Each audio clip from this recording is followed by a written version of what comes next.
How to Be a Pirate by Hiccup Horrendous Haddock III. Translated from the Old Norse by Cressida Cowell. Read by David Tennant.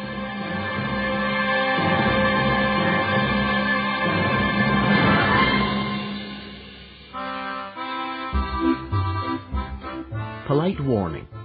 While this book has, of course, been meticulously researched, it may not be entirely historically accurate.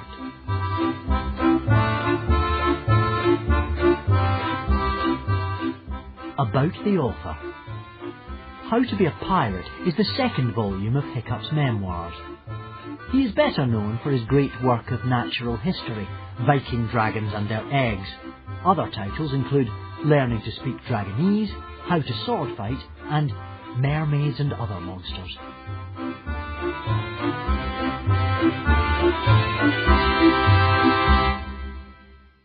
A note from the translator. In the summer of 2002, a boy digging on a beach found a box that contained the following papers. They are the lost second volume of memoirs of Hiccup Horrendous Haddock III, the famous Viking hero, dragon whisperer, and top sword fighter. They tell the story of how he acquired his famous sword, his first meeting with his arch-enemy, the Most High and murderous chief of the outcasts, and the terrible secret of the treasure of Grimbeard the Ghastly. 1. Sword Fighting at Sea. Beginners only. Thor was seriously annoyed. He had sent a mighty summer storm to claw up the seas around the bleak little Isle of Berk. A black wind was shrieking across the wild and angry ocean. Furious thunder boomed overhead. Lightning speared into the water. Only a madman would think it was the kind of weather for a pleasant sail. But amazingly, there was one ship being hurled violently from wave to wave, the hungry ocean chewing at her sides, hoping to tip her over and swallow the souls aboard and grind their bones into sand. The madman in charge of this ship was Gobber the Belch. Gobber ran the pirate training program on the Isle of Berk, and this crazy voyage was, in fact, one of Gobber's lessons. Sword fighting at sea, beginners only. "Okay, you drippy lot," yelled Gobber, a 6.5-foot hairy, muscle-bound lunatic, with a beard like a ferret having a fit, and biceps the size of your head. "Put your backs into it, for Thor's sake. You are not an ickle pretty jellyfish. Hiccup, you're rowing like an 8-year-old. The fat bit of the oar goes in the water. We haven't got all year to get there," etc., etc. Hiccup Horrendous Haddock III gritted his teeth as a big wave came screaming over the side and hit him full in the face. Hiccup is, in fact, the hero of this story, although you would never have guessed this to look at him. He was on the small side and had the sort of face that was almost entirely unmemorable.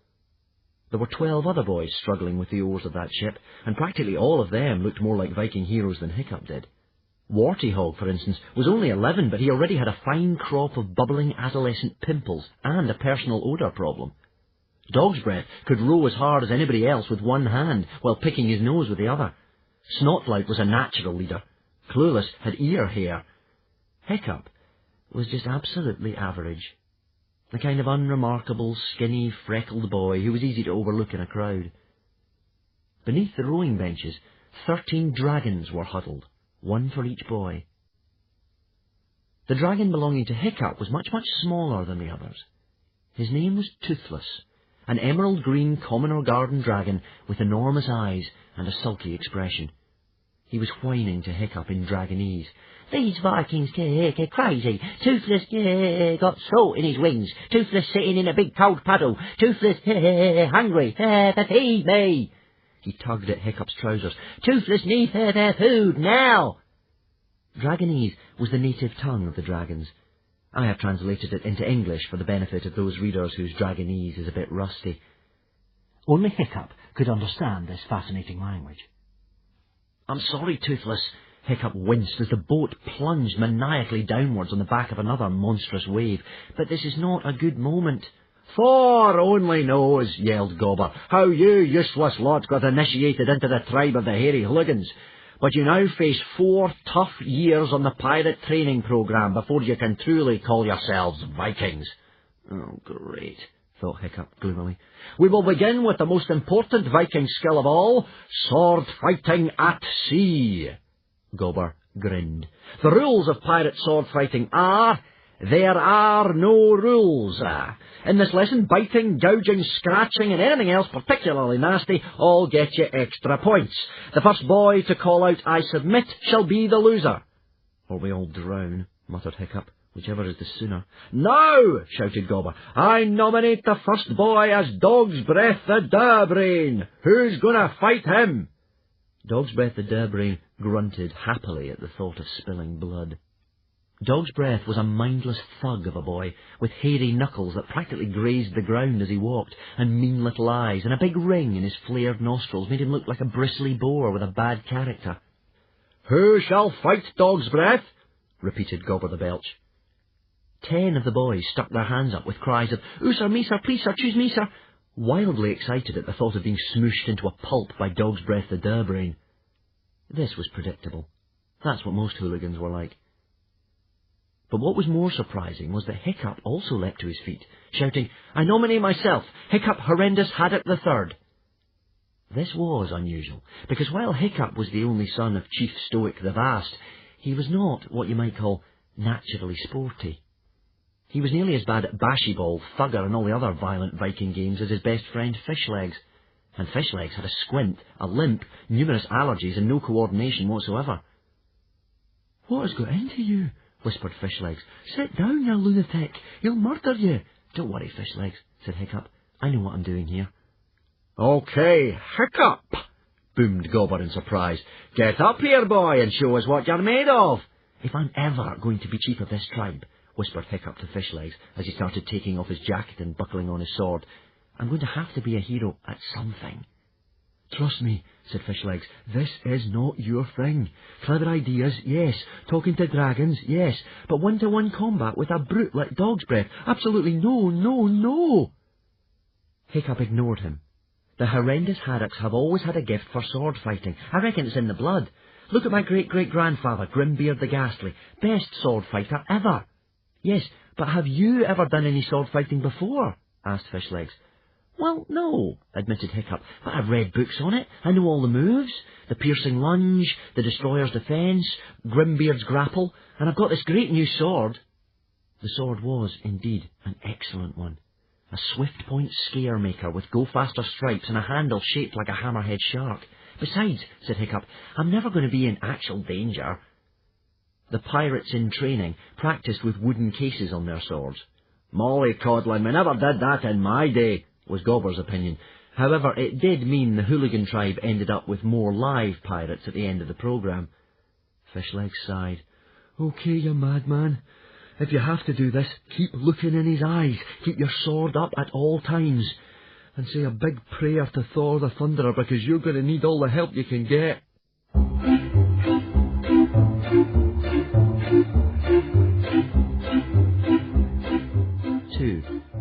The Fight with Dog's Breath the Durbrain.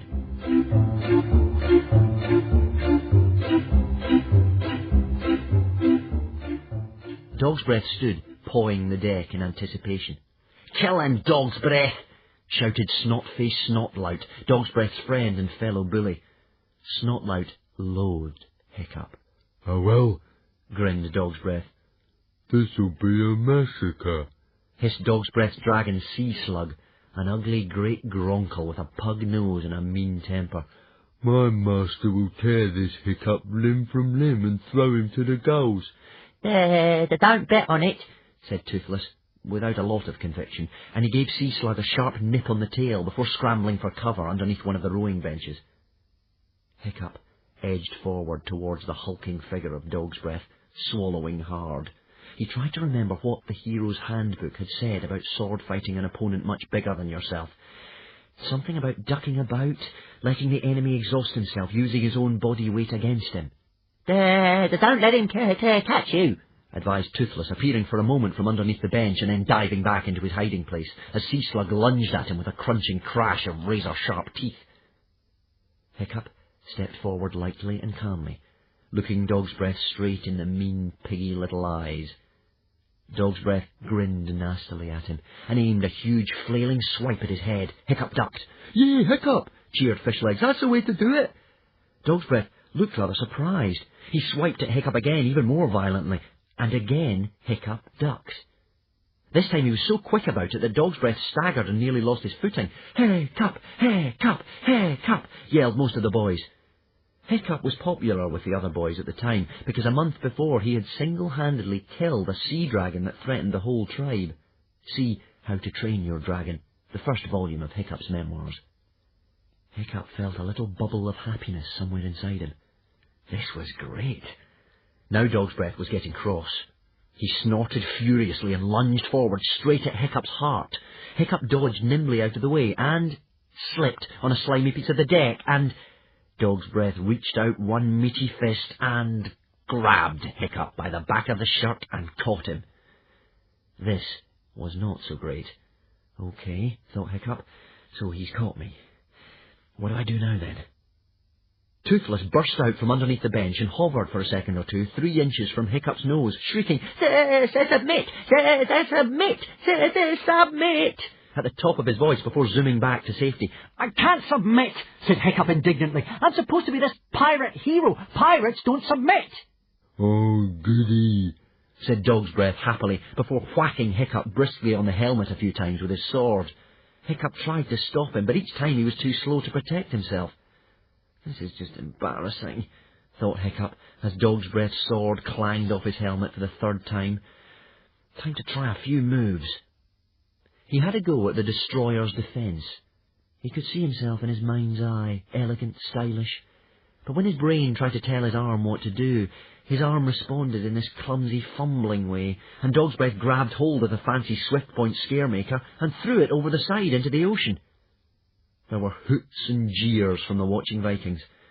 Fishlegs and Toothless winced. "Toothless can't look," moaned Toothless, with his wings over his eyes. "Submit, you stupid human." "What are you going to do, Hiccup?" sneered Snotlout. "Fight him with your bare hands, or submit?" "No way," said Hiccup stubbornly. Dog's Breath moved in for the kill with a few breath-quenching jabs to the stomach. "Oh, for Thor's sake, Hiccup," yelled Gobber in exasperation. "You're fighting like an infant. You're not going to get anywhere by lying on the floor groaning. Bite him on the ankle or something." "He's useless," crowed Snotlout gleefully. "Hiccup the useless, didn't I tell you? All that dragon killing last month was just a fluke. Useless, useless, useless." Boys are very fickle. Hiccup's popularity vanished on the spot. They started chanting, "Useless, useless, useless." The dragons joined in eagerly. "Scratch his eyes out," screeched Bright Claw.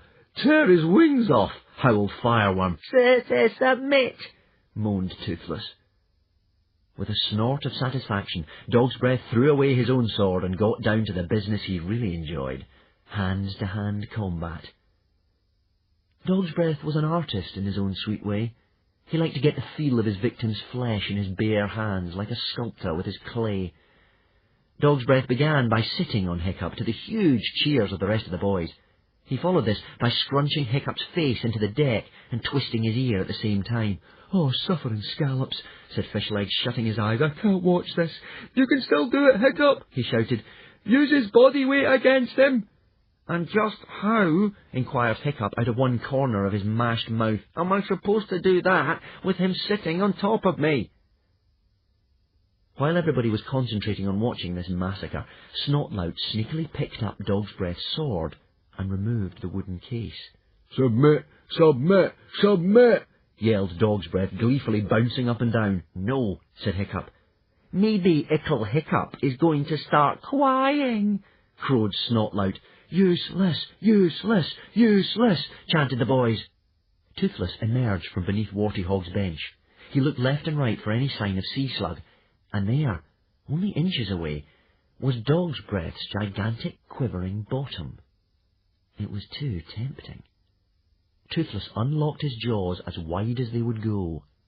As his name suggests, Toothless was entirely fang-free, but his hard little gums could slice through the shell of an oyster and crush the claws of a crab. He leapt forward and bit that wobbling rear end as hard as he could. "Oh!" howled Dog's Breath, letting go of Hiccup, who scrambled out of his way as quickly as he could. Now, Dog's Breath was really, really mad. He grabbed hold of his sword, not realising or caring that it no longer had a wooden case on it, and lunged wildly at Hiccup. Hiccup leapt out of the way, but the sharp point of the blade pierced his shirt and tore a neat slice out of it. "Uh-oh," said Hiccup, suddenly realising he was in big trouble. "Dog's Breath, your sword has lost its—" But Dog's Breath wasn't listening. He gave a roar of maddened fury and made a great slashing swipe at Hiccup's head. Hiccup ducked, and the wickedly sharp blade buried itself in the mast of the boat, slicing the top of one of the horns on Hiccup's helmet in the process. "Stop!" cried Hiccup from behind the mast, as Dog's Breath tugged furiously at his sword to pull it free. "Your sword has lost its case! You're going to kill me!" But Dog's Breath was so angry he could not hear a thing. He gave a great heave with his mighty muscles, and the sword jerked free so suddenly that the poor brute sat down heavily on his bottom, just on that tender spot where Toothless had taken a big chunk out of it. "No!" yelled Dog's Breath. "Ha, ha, ha, ha, ha," laughed the boys. Dog's Breath staggered to his feet, as mad as a harpooned whale. He threw himself at Hiccup with great bellows of fury. Although Hiccup managed to avoid him again, this time he slipped over in the process. Dog's Breath pinned him down with one giant hand, and he lifted his sword above his head with the other. "Don't do it!" shouted Hiccup desperately. But Dog's Breath's eyes were full of the joys of battle, and he began to swing the blade down towards Hiccup's chest. And that would have been the end of Hiccup, if it hadn't been for the extraordinarily lucky coincidence that at that very moment the ship lurched queasily upwards on the next giant wave, rolled for a second on the brim, and plunged hysterically downwards, straight on to a large floating object that instantly holed the boat. "Abandon ship!" shrieked Fireworm, and 13 dragons rose into the air like gigantic bats. Dragons are only loyal to their masters up to a certain point. The ship split into 2 pieces on the spot, spilling the Vikings out into the sea. It then sank, with a sigh of relief, to the bottom of the ocean bed in about 10 seconds flat. One minute Hiccup was in the not-so-loving embrace of Dog's Breath the Durbrain. The next he was doing the doggy paddle in water so breath-quenchingly, spine-numbingly, heart-stoppingly cold that it was difficult to think of questions like, "What in Woden's name do we do now?" Something landed with a bump on the top of Hiccup's helmet. Toothless's eyes peered into his, upside down. "Nice fighting, Master," he said. "Now, where's my lunch?" "You may not have noticed," said Hiccup, swallowing a big chunk of seawater as the weight of Toothless pushed him under the surface, "but I'm having a bit of a crisis here. Now, flap off, will you, and see what's happened to Fishlegs. He can't swim." Hiccup could swim, but the waves were mountainously rough. He really had to struggle to keep afloat. Toothless returned a moment or so later, looking anxious. "Fishlegs definitely need your help, Master. The big trouble. Follow me." And he disappeared again. Hiccup was just thinking, well, I don't know what in Valhalla he thinks I can do about it, when a miracle occurred.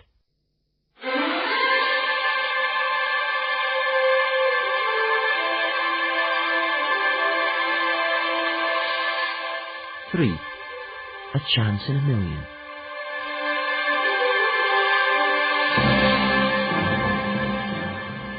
The object that had holed the boat, thereby saving Hiccup from death at the hands of Dog's Breath the Durbrain, was a large, heavy 6-foot by 3-foot box. It now floated up to within reaching distance of where Hiccup was treading water. There were a couple of iron handles on the sides, very handy for grabbing onto. About 20 minutes earlier, some laughing members of the Meathead tribe had thrown this box into the sea at Meathead Island, which was a couple of miles away. The winds had carried it a considerable distance in that short time, and the chances of that particular box travelling all that way, and then in the middle of the whole wild and lonely ocean happening to hole the ship just in time to save Hiccup's life, must have been thousands, no, millions to one. If you were a fanciful person, you might have said that it was almost as if that box was looking for Hiccup. But we are not fanciful people, and that would be ridiculous. No sooner had Hiccup grabbed hold of one of the iron handles with a sigh of relief than a gigantic wave lifted him and the box way, way up and then deposited them crashing down only a couple of feet away from where Toothless was trying to keep Fishlegs from going under for the third and what would have been final time. The dragon had a firm grip on the back of Fishleg's shirt, his wings were flapping furiously, and his little green face had turned bright red with the effort of trying to stop Fishlegs from sinking. Fishlegs had got hold of a piece of broken oar that was keeping him up a bit, but he couldn't cling on much longer, and he would have drowned if it had not been for the sudden arrival of Hiccup and the mysterious box. There was a lull in the sea for a couple of moments in which Hiccup and Toothless managed to heave the exhausted Fishlegs onto the top of the box. And there he clung, like an anxious Daddy Longlegs, terrified, but alive. 5 indescribably cold minutes later, they were blown by the violence of the wind onto the shores of the long beach. Amazingly, all 13 of the boys and Gobber himself had survived the shipwreck. Gobber didn't exactly give them a big welcoming hug. Good work, I suppose, he said begrudgingly, sniffing a bit. You took your time about it, though. Step lively, Fishlegs. We're horribly late for the next lesson. As soon as Fishlegs had dragged himself off the box and collapsed panting onto the beach, Gobber stopped being irritated, because the box wasn't a box at all. It was a coffin. A huge 6.5-foot floating coffin, with the following words carved into the lid. Beware. Do not open this coffin.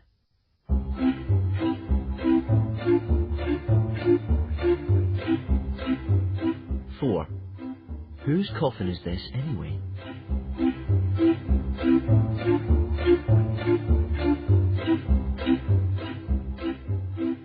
The boys all crowded around the box, forgetting in their curiosity about their narrow escape from drowning.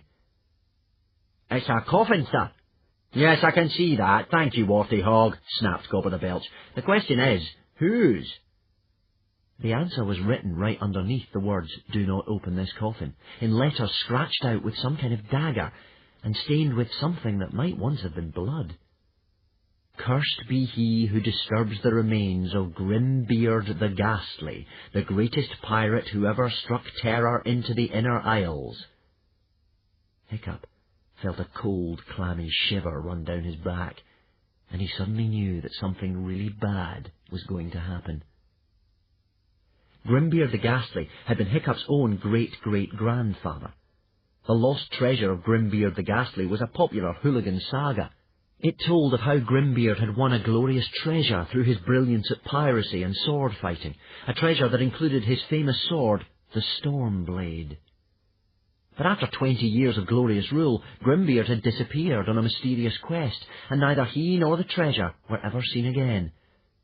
And now, here out of the blue, 100 years later, his coffin had appeared back on the shores of Berk. It was spooky. Oh, chattered Warty Hog in excitement. Do you think there might be treasure in there, sir? Can we open it, sir? Please, sir, can we open it? All the other boys joined in the clamour, except for Hiccup. Hiccup knew that Grimbeard had been the ultimate in pirateness, the greediest, grisliest, goriest Viking who had ever sailed and slew and farted his way across the northern seas. Treasure or no treasure, if a man like Grimbeard the Ghastly was telling you not to mess with his coffin, it was Hiccup's personal opinion that you ought to listen, even if he had been dead for 100 years. Particularly if he'd been dead for 100 years. "Right," said Gobber, just as excited as everybody else. "We're going to have to forget about the advanced rudery lesson. This is an important discovery, and I think we should take it straight to Stoic the Vast and the Council of Elders. Bearhug, Sharpknife, Warty Hog, Clueless, pick it up and carry it back to the hooligan village." The boys hauled the coffin onto their shoulders. "Don't just hang about shivering, you lazy lugfish," Gobber bellowed crazily. "This is pirate training, not a holiday with your mother on the mainland. Quick marcha! 1, 2, 1, 2, 1, 2. He set off at a brisk trot towards the hooligan village. The boys sighed and began to stumble after him.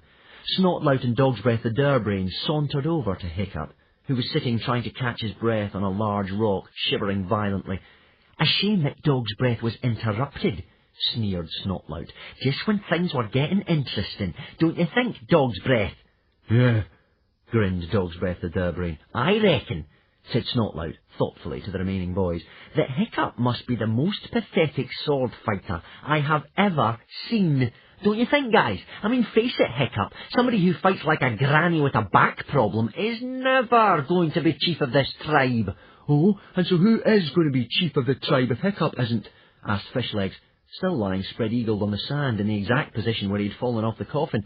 "Let me guess, you, I suppose?" Snotlout flexed his muscles, making a skeleton tattooed on his right bicep, grinned smugly. "I am the obvious choice," he said. "I've got noble blood." Snotlout was Hiccup's cousin, the son of Baggybum the Beerbelly, the chief's younger brother. "Charisma, good looks." Snotlout stroked the rather unpleasant little straggly hairs on his upper lip that he was trying to grow into a moustache. "And I'm brilliant at absolutely everything." Unfortunately, this was true. Snotlout was a natural at mindless violence, superb at advanced rudery, and practically everything else. "Particularly sword fighting," said Snotlout, drawing his sword from its scabbard. The other boys gasped. "Wow!" breathed Speedyfist. "The latest double-sided extra-biting super sword! Curving inner edges, silver point finish! Where did you get that from, Snotlout?" "This is the flash cut," boasted Snotlout, swishing the beautiful sword around so that everybody could get a good look. "Makes that silly swift point scare maker that Dog's Breath lost for you look pretty weak, doesn't it, Hiccup? Let me show you how sword fighting should be done. This," sneered Snotlout, lunging athletically, "is a perfect pointer." Hiccup dodged. "And this is the Destroyer's defence." Snotlout gave an animal howl and brought the sword down over his head, stopping just before he cut Hiccup in half.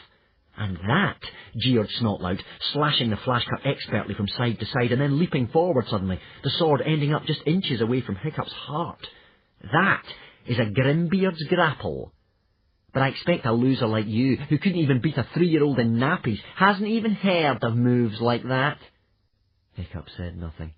"That, dear cousin," sneered Snotlout, "is how to sword fight." He put his sword back in its scabbard. "Yup," he said, very pleased with himself. "I'm a genius. I'm going to make the best chief this tribe has ever had." "It's just a shame," said Fishlegs, "that your brain isn't as big as one of your nostrils." Snotlout looked irritated for a second as all the other boys laughed.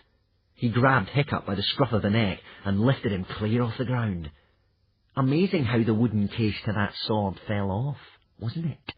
He spat right into Hiccup's face. "You were lucky this time, but the question is, can you be lucky all the time? Think about it, loser. Come on, Dog's Breath, let's leave the girlies to get a beauty sleep." He dropped Hiccup, and as he went, he trod heavily and deliberately on one of Fishlegs' hands. "Whoops," laughed Snotlout. "Huh, huh, huh, huh," snorted Dog's Breath the Durbrain, and they jogged off. "If Snotlout is ever chief of this tribe, I'm emigrating," said Fishlegs, shaking his hand. "Are you all right, Fishlegs?" asked Hiccup with concern as he gazed down on Fishlegs, still lying flat on his back. "Perfect," croaked Fishlegs, coughing up a bit more seawater. "I do love an early morning swim. How about you?" "Oh, couldn't be better, really," said Hiccup bleakly, taking off one of his boots and pouring out a flood of seawater on a couple of small fish. "My first day at pirate training, and I've already been humiliated by my pathetic sword fighting, beaten to a pulp, shipwrecked, and narrowly escaped death by drowning, and it's not even 10 o'clock yet." "Maybe it was the sword that was the problem," suggested Fishlegs, kindly but untruthfully. Hiccup brightened up. "You could be right," he said eagerly. "It felt a bit light in my hands. Perhaps I need something a bit chunkier, to get some weight behind my swing." He did a few imaginary lunges in the air. "That must be it, because I still have this feeling that sword fighting is going to be my thing, Yes, said Fishlegs, not wanting to hurt Hiccup's feelings by mentioning that it had been the worst display of sword fighting he had seen, ever. "And you need a lot more practice, don't you think?" Hiccup nodded enthusiastically. "Anyway," he said, "we need to get after the others. I'm freezing, and have a horrible feeling that some idiot is going to suggest opening that coffin, which says quite clearly, 'Do not open.' It would be just the sort of mindlessly stupid thing they would do. "What do you think could be in it?" asked Fishlegs. "I don't know," said Hiccup, "but a pirate like Grimbeard the Ghastly won't have hidden the treasure in it without booby-trapping it in some way. You read what it said on the top. A man like him could have thought of all sorts of unpleasant surprises." Fishlegs sighed and struggled to his feet. They set off slowly towards the hooligan village, Toothless hitching a ride on Hiccup's helmet. "They wouldn't open it, would they?" worried Fishlegs. Surely. They couldn't be that stupid."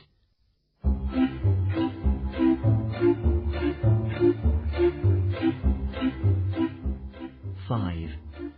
Do not open a coffin that says 'Do not open' on the front."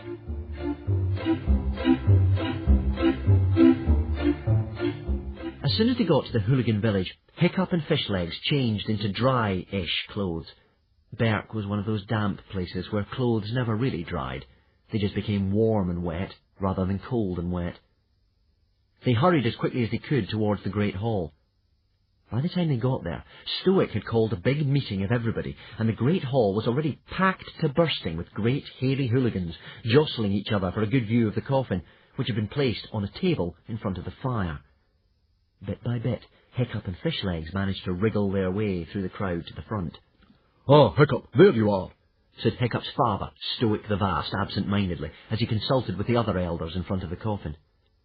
Stoic was a terrifying, red-headed bull of a man, whose belly turned a corner a good foot or two before the rest of him. "Interesting find you've made here, my boy," said Stoic, ruffling his son's hair proudly. "The lost treasure of Grimbeard the Ghastly, eh?" "Yes, father, but," said Hiccup. "We're just about to open it," said Stoic. "But what I'm trying to say is," interrupted old Wrinkly, the cleverest and most ancient elder of the hooligan tribe, "it is written quite clearly on the top, 'Do not open this coffin. Cursed be he who disturbs the remains of Grimbeard the Ghastly, the greatest pirate who ever struck terror into the Inner Isles. In my considerable experience, it is always a good idea not to open a coffin that says, 'Do not open' on the front." "I agree," said Hiccup nervously. "Grimbeard the Ghastly was a nasty piece of work. Anybody who opened that coffin could be in for a horrible shock." "Rubbish," scoffed Stoic the Vast.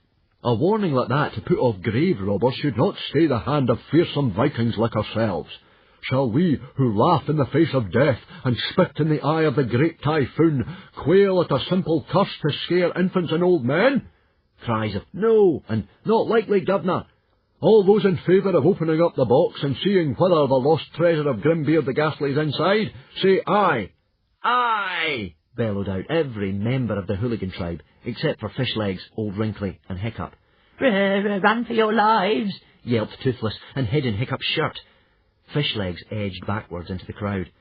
"Not a good idea, not a good idea, not a good idea," muttered Hiccup. He started backing away from the coffin as Stoic fiddled clumsily with the iron clasps. "Not a good idea, not a good idea, not a good idea," repeated Hiccup, as Stoic slowly creaked up the coffin lid.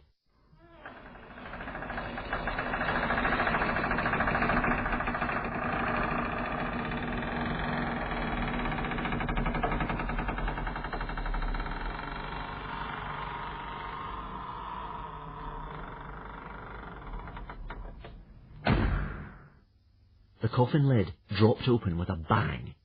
Stoic jumped away to avoid being splashed by the seawater gushing out of it from all sides. Everybody else tried very hard not to look nervous. Stoic peered into the coffin. There was a bit of a pause. "Not pretty, was he?" sniffed Stoic the Vast, trying to show off how much he laughed in the face of death. "Oh, I don't know, sir," said Gobber the Belch, leaning in to look as well. "I think I can see a bit of a family resemblance." "I know what you mean," said Baggy Bum the Beer Belly, turning his head thoughtfully. "There's a look of Great Aunt Hefty thighs." Hiccup forced himself to open his eyes. If he was ever going to be a pirate, he would have to get used to this sort of thing. He made himself peer over the edge and into the coffin. There, in a state of green and yellow decay, lay the corpse of Grimbeard the Ghastly. It wasn't so bad, really. The face was all slimy and drippy, but it wasn't crawling with maggots or anything disgusting. Rather peaceful, really. lying so still. And then Hiccup was sure he saw one of the paper-white fingers twitch slightly. He blinked and stared hard at it. Nothing for a second. And then there it was again. A definite quivering. The corpse, stuttered Hiccup. It's moving. Nonsense, boy, snapped Gobber the Belch. How can he possibly move? He's dead, isn't he? And he gave the corpse a prod with one fat forefinger. The corpse of Grimbeard the Ghastly snapped straight upright, propelled by some appalling force from within it, yellow eyes popping, dribbly green face contorted in a ghastly grimace. Gurgled the corpse of Grimbeard the Ghastly, straight into the face of Gobber the Belch. Screeched Gobber the Belch, jumping quite 3 feet in the air with his hair and his beard sticking out in all directions with the shock of it. Arg! Yelled the rest of the tribe. For while hooligans do indeed laugh in the face of death and spit in the eye of the great typhoon, they have a morbid fear of the supernatural. Stoic dived underneath the table, with his arms over his head in the vague belief that if he couldn't see it couldn't see him. Seawater poured out of the coffin. The corpse of Grimbeard the Ghastly made disgusting, choking noises. The veins on its popping yellow eyes stood out, its grey mouth quivered horribly. Only Old Wrinkly remained calm. "Don't panic," said Old Wrinkly. "This is not the corpse of Grimbeard the Ghastly." Hiccup had frozen in sheer terror, but he trusted Old Wrinkly, and he opened his eyes. Nobody else took any notice whatsoever. They went on panicking like crazy. "Woden preserve me from the terminally stupid," muttered Old Wrinkly under his breath, and he started yelling, as this was the only language the hooligans really understood. "Don't panic! This is not the corpse of Grimbeard the Ghastly!" As he yelled, he patted the corpse that wasn't a corpse hard on the back. Seawater spluttered out of it in all directions, gushing out of its nose and ears and mouth. It wasn't the corpse of Grimbeard the Ghastly. Now that it had recovered from its coughing fit, it was clearly a tall, good-looking man, very much alive, if a little green from the effects of the seawater. "So," said Stoic from under the table, "that is definitely not the corpse of Grimbeard the Ghastly." The corpse that wasn't a corpse shook its head. "Oh, no," it said faintly. "Definitely not. Easy mistake to make, but no, I'm not." And it slithered out of the coffin in a rush of seawater. It removed its helmet and, under the circumstances, performed a remarkably graceful bow. "The name is Alvin. Alvin the, poor but honest farmer." Alvin had quick, clever, laughing eyes. He had a long, elegant moustache, a little limp from the seawater. He smiled a charming, easy-going smile, although a fussy person might think that perhaps it had too many teeth in it. Alvin stepped gracefully forward to pat Hiccup on the head. "And who might you be then, sonny?" "Hiccup Horrendous Haddock the Third," stammered Hiccup. "Greetings," said Alvin, the poor but honest farmer. He stooped to peer under the table. "I presume from your air of natural authority that you must be the chief of this tribe?" "Stoic the Vast," replied Stoic. Alvin clapped a hand to his forehead. "Not the Stoic the Vast. Terror of the seas, most high ruler of the hooligans, oh, hear his name and tremble, ugh, ugh." "By an extraordinary coincidence, you are the very man I have been searching for." Stoic crawled out from under the table, staggered to his feet, and puffed out his chest. "That's me," said Stoic the Vast, in much of his old hearty manner. "And may I ask, if you're not the corpse of Grimbeard the Ghastly, what in Woden's name were you doing in his coffin?" "What a remarkably bright question," replied Alvin enthusiastically, "and if I could just sit down in this comfortable-looking chair, it's been a long day." Of course," said Stoic, dusting off his throne. "I would be delighted to tell you my tale," said Alvin.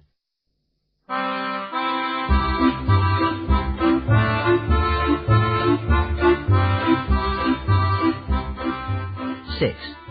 The Tale of Alvin the Poor but Honest Farmer.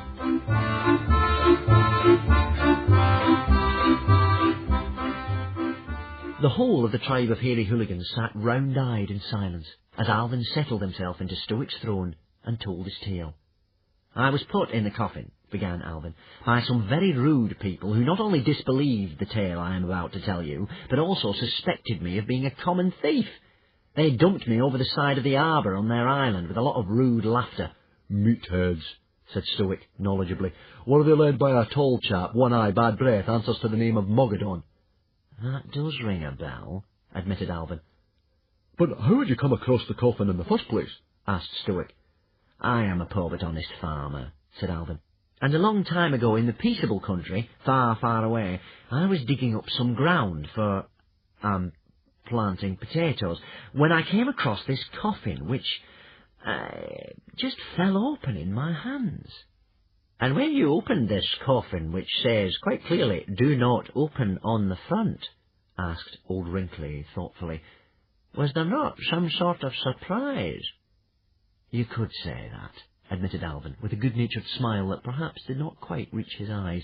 I opened the coffin, reached forward quite innocently to grasp something inside, and the coffin lid snapped shut with the force of a shark's jaws, and in one stroke cut off my hand. Alvin held up his right arm.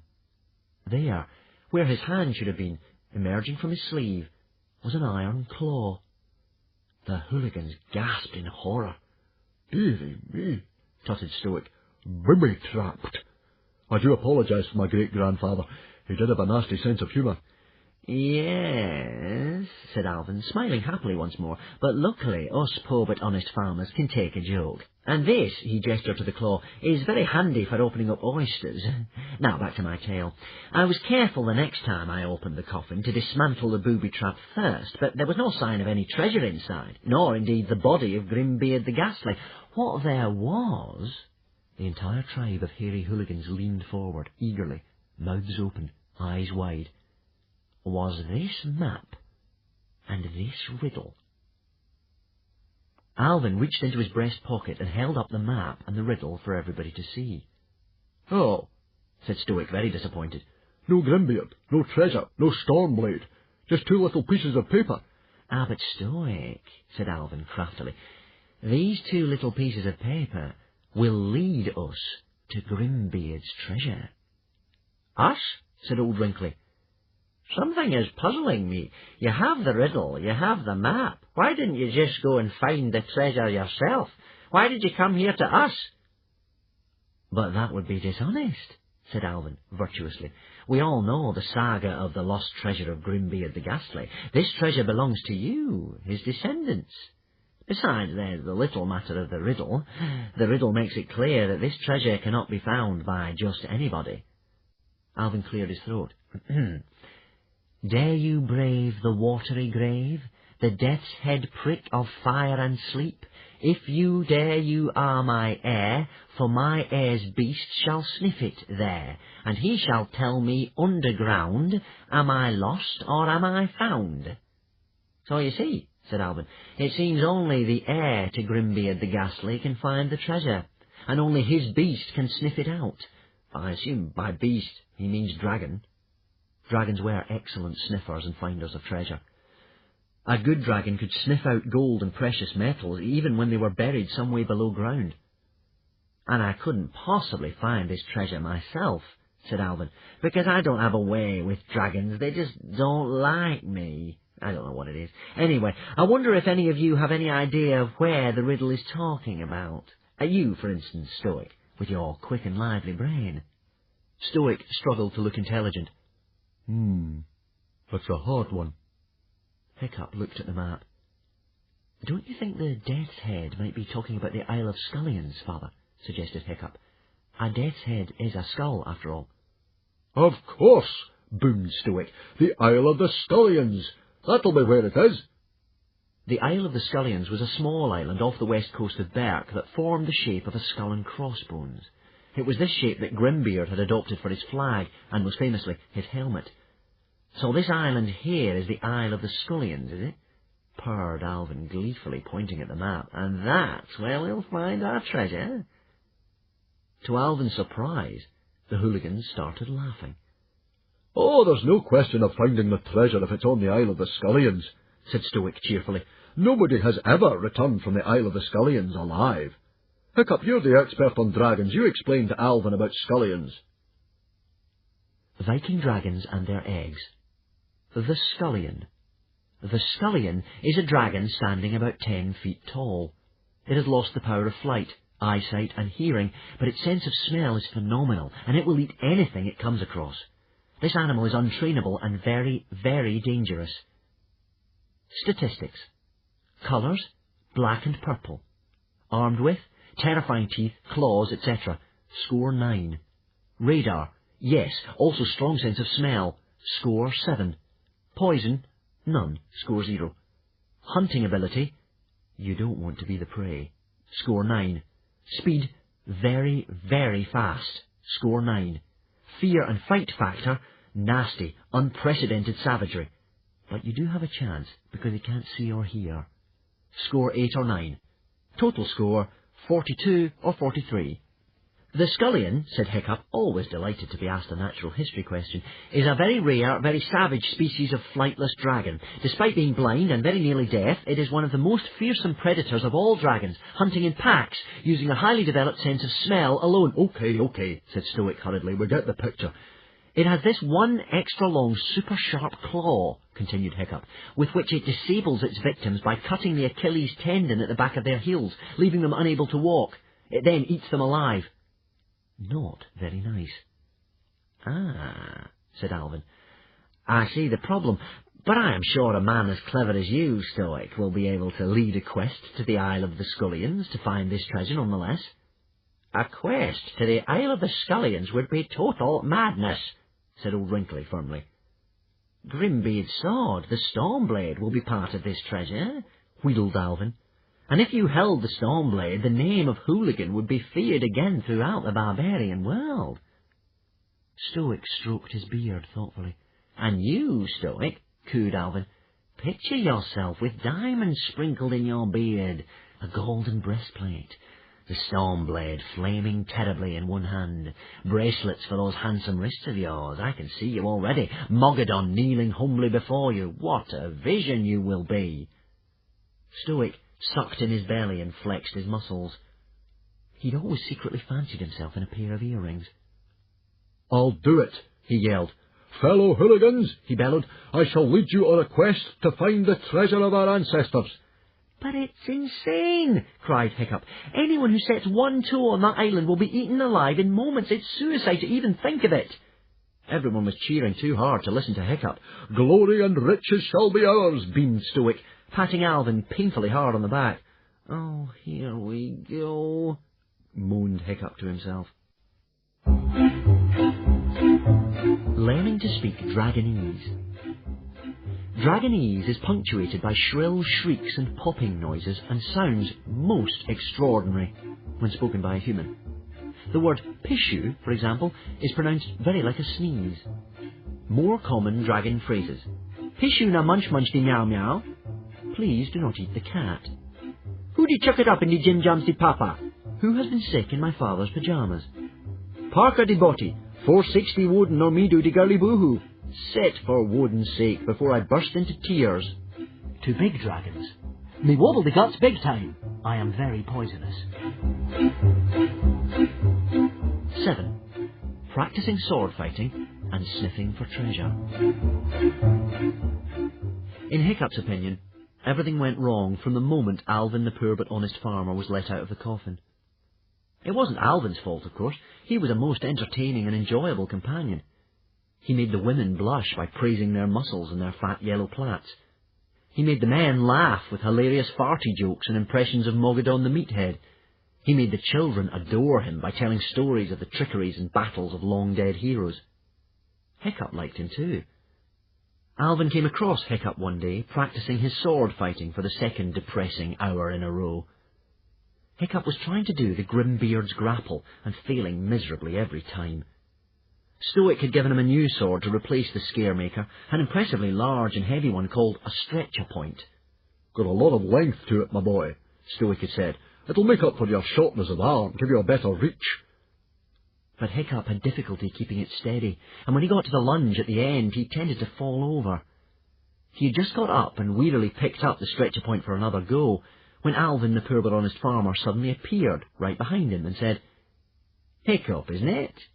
Hiccup was so startled he nearly fell over again. He hadn't realised he was being watched.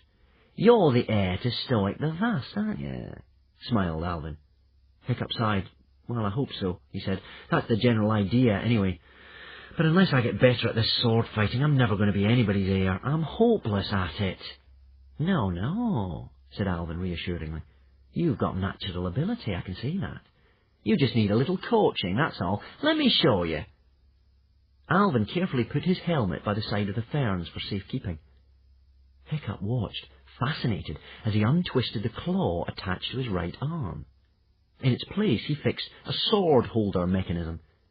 He then drew his sword and showed Hiccup how he could fit it into the mechanism. He twisted it tight so it wouldn't fall off.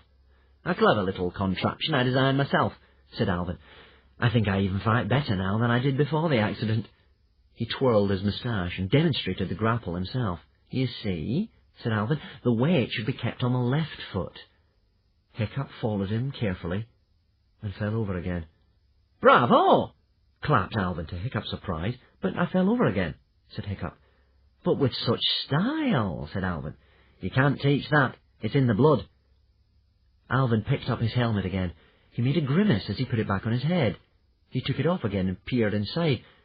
"There seems to be some sort of mud in here. Some sort of very smelly mud." "It's all over your hair, I'm afraid, sir," said Hiccup. Alvin looked horrified. He was very particular about his personal appearance. He hurried away to wash it off. Toothless, who had been hunting rats through the ferns, came and perched on Hiccup's shoulder. He had the giggles. Eventually, when he got his breath back, he choked out, "Pooed in his helmet." "Toothless," scolded Hiccup, "that's revolting and unkind. Why did you poo in poor Alvin's helmet?" He's a bad man," replied Toothless. "Who, Alvin the poor but honest farmer?" asked Hiccup in surprise. "Don't be so prejudiced, Toothless. Just because he's not from round these parts doesn't make him a bad man." Suit yourself," shrugged Toothless, checking out his wings for dragon fleas. "Toothless thinks he's an outcast." Hiccup started nervously. Outcasts were Vikings who were so vicious, so terrible and sneaking and burglarious that they had been cast out of regular Viking society and had formed an extraordinarily ferocious tribe of their own. It was even rumoured that some outcasts ate their enemies. "Oh, come on," protested Hiccup. "He doesn't look anything like an outcast." Yeah, you ever seen one?" asked Toothless. "Well, no," admitted Hiccup, "and neither have you. And you haven't a shred of evidence. Let's go and get some lunch and forget this rubbish." That conversation sowed a little seed of doubt in Hiccup's mind. He was already feeling uneasy because he knew that he and all the other boys were going to have to join in this suicidal quest to the Isle of the Scullions, which would set out just as soon as Stoic and Alvin had worked out a plan to avoid the tiny problem of everybody being eaten alive the moment they landed on the island. And he knew that he, Hiccup, as the heir to the hairy hooligans, was supposed to be the one to find the treasure. So when he wasn't doing his sword fighting or being shouted at by Gobber on the training programme, he was bustling Toothless out of the door to practice sniffing for treasure. The first morning was typical. Fishlegs turned up with his dragon Horror Cow, and they stood watching in polite astonishment as Hiccup went through the elaborate game of getting Toothless out of the front door. Firstly, Hiccup went through the house shouting Toothless's name. No answer. Next, Hiccup stole a mackerel from the larder. "Oh, Toothless," he sang, craftily waving the fishy stench around a bit to get Toothless's interest. "I've got a lovely piece of mackerel for you." A very muffled but thoughtful voice replied, Toothless sick. Toothless can't come out because he's very, very sick." "Then you won't want this mackerel then," sang Hiccup. Another pause. The mackerel good for the sick. Have mackerel, but no go out."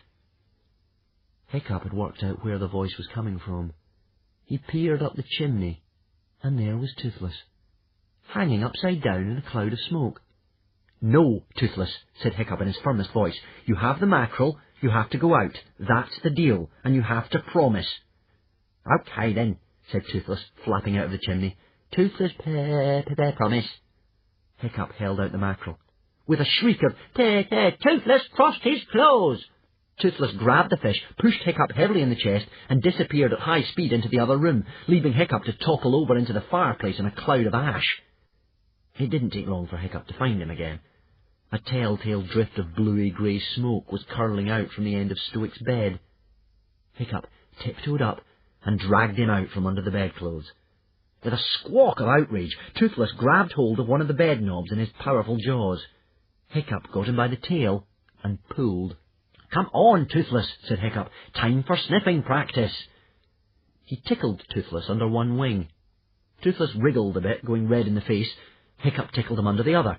Toothless let go, giggling, and there was a short kerfuffle in which Toothless bit Hiccup several times before Hiccup finally got him under control, tucking him under one arm and holding his mouth shut with the other. "Now," said Hiccup, "you know we have to practice the sniffing. You want us to find the treasure, don't you? Not fireworm or sea slug. You want us to show everybody what amazing sniffers Toothless Daydreams really are, don't you?" Toothless nodded, still with Hiccup holding his mouth shut. "Well then," said Hiccup, "we have to practice. Promise you won't bite me any more, and no claw crossing." As soon as Hiccup had removed his fingers, Toothless went all limp and floppy. Toothless so weak. Can't sniff when he's so weak," he moaned pathetically. "Right," said Hiccup. "You can have the other half of the mackerel if you behave from now on." "Okay then," grumbled Toothless, shaking his wings. Toothless Daydreams such good sniffers, they don't have to practice, but okay." Hiccup and Fishlegs scraped the disgusting mess of the rest of the mackerel from the bottom of Stoic's bed. Stoic was not going to be pleased, and fed it to Toothless, as well as a small haddock pie and 3 or 4 oysters. "He won't be able to fly at this rate," said Fishlegs. They set off into the hills and bogs of Berk, Toothless whining the whole way. Carry me, my wings ache. Are we nearly there yet?" Berk was always a wild-looking place, treeless and boggy, heather-blown and fern-filled, and of course it was practically always raining, anything from a light, persistent drizzle to a drenching downpour. There are 28 words that mean rain in the hooligan language. But if you like your landscapes bleak and dramatic, Berk was attractive in its own way, and this was now spoilt by the great muddy holes the hooligans were digging everywhere, ever since they'd become obsessed with hunting for treasure. What with avoiding the holes and wading through waist-high gorse and bracken, it took the boys an hour or so even to get up into the hills to practice. And by the time they got there, Horror Cow had fallen into such a deep sleep on Fishlegs' shoulder it was impossible to wake her. Hiccup brought out an old gold bracelet of his mother's for Toothless to sniff. "That's the smell you're looking for," he said. No problem," said Toothless. "Easy peasy." After 2 hot and breathless hours of running around after Toothless and digging where he said he could sniff something, the boys surveyed what they had found. 1 turnip, 3 rabbits, couldn't catch them, 1 small broken spoon. That's it, really. Hiccup shook his head mournfully. "It's not good, is it?" "Not good? Not good!" exclaimed a jeering voice behind them. "It's pathetic, that's what it is." Hiccup turned round, and there was Snotlout, laughing so hard Dog's Breath had to hold him upright. "I mean, a vegetable and a piece of cutlery?" Snotlout wiped the tears from his eyes. "It's just so brilliantly useless." "Do you really think," tittered Snotlout once he'd recovered somewhat, "that microscopic amoeba," Snotlout pointed at Toothless, "is going to lead you to treasure? He couldn't sniff his way to his own bottom." Toothless bristled angrily. "But then he's just a mongrel, common or garden," scoffed Snotlout. "Toothless not, repeat, not a common or garden dragon," howled Toothless. "Toothless very rare breed called a Toothless Daydream. Now Fireworm here is a monstrous nightmare, one of your pure hunting greenbloods. Look what a real hunting dragon can find if she puts her nose to it." Snotlout reached into a bag slung around his waist and drew out a large silver plate, a dagger with ancient runes winding around the handle, and a couple of pretty bead necklaces. "And that's only an afternoon's work," said Snotlout. Fireworm purred with pleasure. She shrugged her beautiful, shining, blood-red shoulders. "To the nerves of an aristocrat like myself," she hissed, "the thing was reeking like a week-old haddock. Naturally, said Toothless. If you have a nose that's the size of an elephant seal, it makes life easy for you. Fireworm's nostrils flared furiously. I have a beautifully proportioned nose, she snapped. No, Fireworm, chided Snotlout, who didn't understand Dragonese but knew they were trading insults. Don't let the peasants upset you. Just think of when we get to the Isle of the Scullions and you sniff out the treasure and everybody will know that I am the true heir to the hairy hooligans. Nice thought, isn't it, Useless? Snotlout leant forward, and with the edge of the plate he was holding, pushed Hiccup very gently backwards until he overbalanced into the mud. Ha, ha, ha, snorted Snotlout in dog's breath, and they sauntered off. It was very depressing. All in all, ever since Alvin arrived, Hiccup had been walking around with a sick feeling in his stomach and a prickle of fear crawling spiderishly down the back of his neck. It wasn't just the thought of the quest to the Isle of the Scullions, although he was already having nightmares about being ripped to pieces by panther-like creatures with teeth like broken glass. It was this feeling that there was something evil, something poisonous, lurking on the Isle of Berk, and that something really terrible was going to happen sometime soon. 8. Meanwhile, in a cavern deep underground.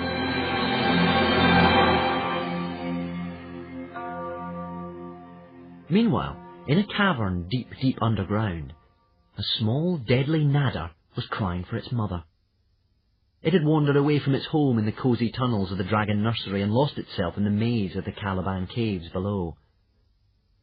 Gradually, as it flapped frantically down wrong turning after wrong turning, the happy hissings and squawkings of its fellow dragons had grown fainter and fainter. For the last hour it had heard only the unhappy echoes of itself as it crept deeper and deeper into the blackness. What is more, it had the bad luck to stumble into a cavern inhabited by a gigantic creature who was guarding something precious. This was a far larger and scarier killing machine than a mere scullion.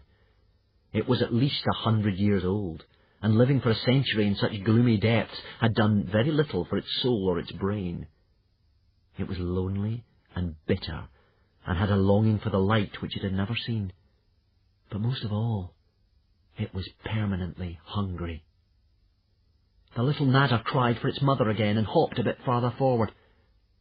A singularly unattractive, sludgy tentacle curled its way around the small dragon and lifted it into the air. The creature did something to the nadder to kill it, something most unpleasant, and the poor little animal let out a last shriek of absolute terror. And then all was silence.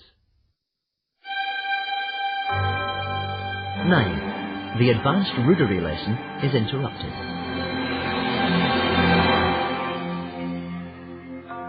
This jumpy time of waiting and preparing finally came to an end about 2 weeks later. It was halfway through one of Gobber's advanced rudery lessons in the Great Hall. Snotlout was in front of the rest of the class, having a rudery battle against Toughnut Jr. Toughnut Jr. was struggling. He was naturally a good-natured boy, and insults were not his strong point. "You," said Toughnut Jr., trying to sound sneery, "are a big, fat, and I mean really, really fat bully, and your granny is a very naughty person." "Oh, for Thor's sake, Toughnut Jr., exploded Gobber, furiously tearing his beard out. "This is a simple exercise. Can't you do better than that? Snotlout's granny is a yellow-bellied, decrepit old oyster. Snotlout's granny is a barking mad old walrus head." "What's that?" howled Snotlout, so psyched up for the lesson that he didn't care who he attacked. No, Snotlout," soothed Gobber. "Not really, I'm just telling Toughnut. You're supposed to think of something extra vile and then spit the words out. You show him, Snotlout." "With pleasure," leered Snotlout. He leaned forward until his nose was just inches away from Toughnut's. He grabbed Toughnut around the neck for extra emphasis. His mean little eyes narrowed with menace. His nostrils quivered with temper. "You," he spat out with savage contempt, "are a cowardly, cowering cuttlefish." "Brilliant, Snotlout, brilliant," cheered Gobber. "With the heart of a jellyfish, the brains of a plankton, and the stink of a barrel full of mackerel heads." "Oh, bravo!" boomed Gobber. "You go straight to the top of the class. At this rate, Snotlout, you'll have no problems whatsoever becoming a pirate. Which is more than I can say for the rest of you," etc., etc., etc. Hiccup raised his eyes to the heavens. He went on absent-mindedly drawing pictures in his insults book. He was unexpectedly interrupted by the arrival of Stoic the Vast, and behind him, smiling charmingly, Alvin, the poor but honest farmer.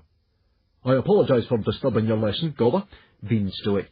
"Not at all, not at all," said Gobber. "but I bring good news. We are about to set out on our glorious quest to the Isle of the Scullions." There was a short silence, in which Fishlegs turned white as a sheet and made faint moaning noises. And then everybody else started cheering. Hiccup put up his hand. "What about the Scullions?" he asked. "I'm glad you asked that," replied Stoic the Vast enthusiastically. "As we all know," He patted Hiccup affectionately on the head. "Scullions are terrifyingly vicious creatures." "Savage beyond your wildest dreams," murmured Hiccup. "But," beamed Stoic, "they have not only lost their ability to fly, but also their sense of sight. Indeed, they are guided to their prey almost entirely by smell alone. So, it is Alvin's theory that if we bath thoroughly before we go, unusual I know, but you have to suffer to be rich, we should be all right." Fishlegs put up his hand. "Theory? Should be? What you're saying is that Alvin doesn't actually know, and we could find ourselves flat on our backs, being chewed to death very slowly by a bunch of ravenous reptiles?" Stoic nodded. "In which case you shall enter Valhalla a hero of the tribe. And may I say here," said Stoic solemnly, "that anyone who dies in the course of his duty shall be awarded a posthumous black helmet." "Oh, yippee," murmured Hiccup. "Death or glory," yelled Stoic the Vast, performing the complicated hooligan salute, which consists of making a slitting motion across your own throat while letting out a fart like a clap of thunder. "Death or glory!" shouted Gobber the Belch, and 11 of the trainees shouted fanatically, "Death or glory!" and made the salute back at him. "Oh, not this again," groaned Hiccup and Fishlegs to themselves. Stoic and Alvin's plan really was that simple. The hooligans and dragons had to bath themselves thoroughly. They had to present themselves the next day at the Great Hall, where Alvin would make sure they passed what Alvin called the sniff test. This consisted of Alvin, who was good at this sort of thing, seeing if he could smell them or not, and the expedition would set off. Hiccup nerved himself up to talk to his father. Never an easy task. "Father," said Hiccup to Stoic after he had bathed himself and Toothless very thoroughly indeed. "Hmm?"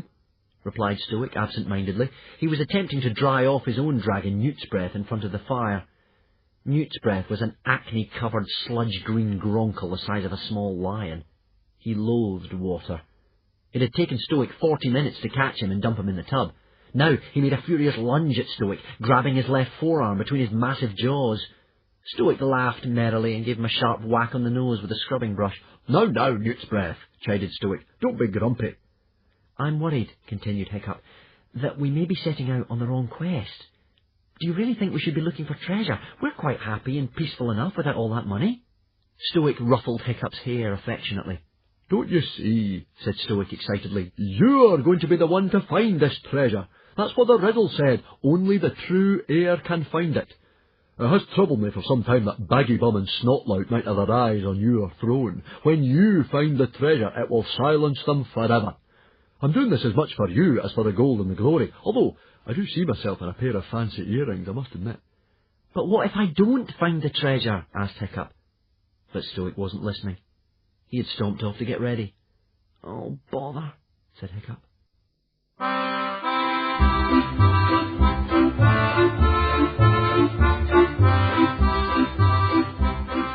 10. The worst day of Hiccup's life so far.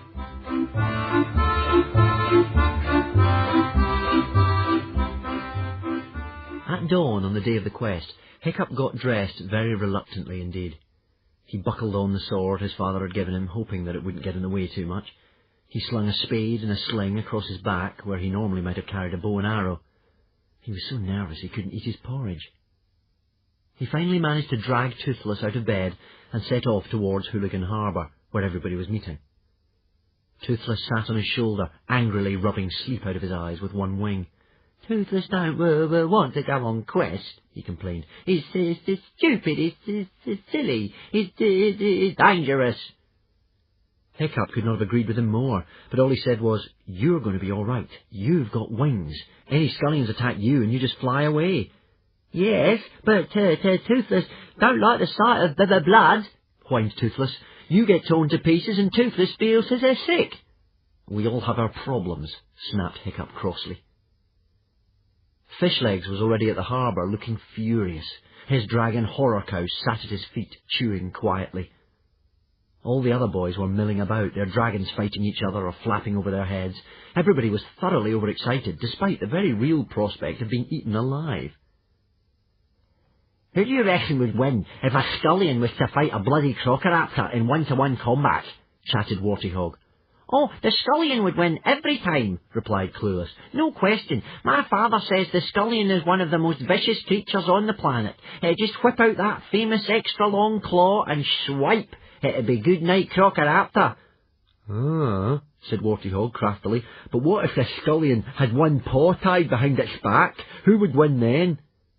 Idiots, fumed Fishlegs. idiots. I'm surrounded by people with seaweed for brains. Other than the boys, there were about 50 adult pirates in the scullion landing party, all of Stoic's biggest and finest warriors. Alvin was cracking jokes, giving out hearty handshakes and patting everybody on the back. Stoic the Vast was delighted to be setting off on a military operation and marched about yelling orders. Right, everybody, once we've landed, we split up into groups of 2. We fan out across the island and we get our dragons to sniff for the treasure. Notice you have all been supplied with a whistle. Gobber, could you demonstrate? Gobber blew a sharp blast on the whistle. Once you hear that noise, you will realise that somebody has found the treasure. Make your way towards the sound as quickly as possible, so we can all help to carry it back to the ship. Remember, the dragons will be sleeping during the day, and it does not matter how much noise you make, because the scullion is stone deaf. However, do try not to step on one, and don't forget that their sense of smell is very acute indeed. So, once you land on the island, there will be absolutely no farting whatsoever. Is that understood? The warriors nodded solemnly. Righto then, said Stoic. Death or glory? "Death or glory!" yelled everybody. And the Grimbeard's treasure-seeking scullion landing party climbed aboard the good ship Lucky 13 to set sail for the Isle of the Scullions. Dog's Breath the Durbrain accidentally bumped into Hiccup as they climbed in and knocked him onto the floor of the boat, where Snotlout trod on him. "Clumsy me," grinned Snotlout, swinging the flash cut in a nonchalant fashion. "Good luck, useless."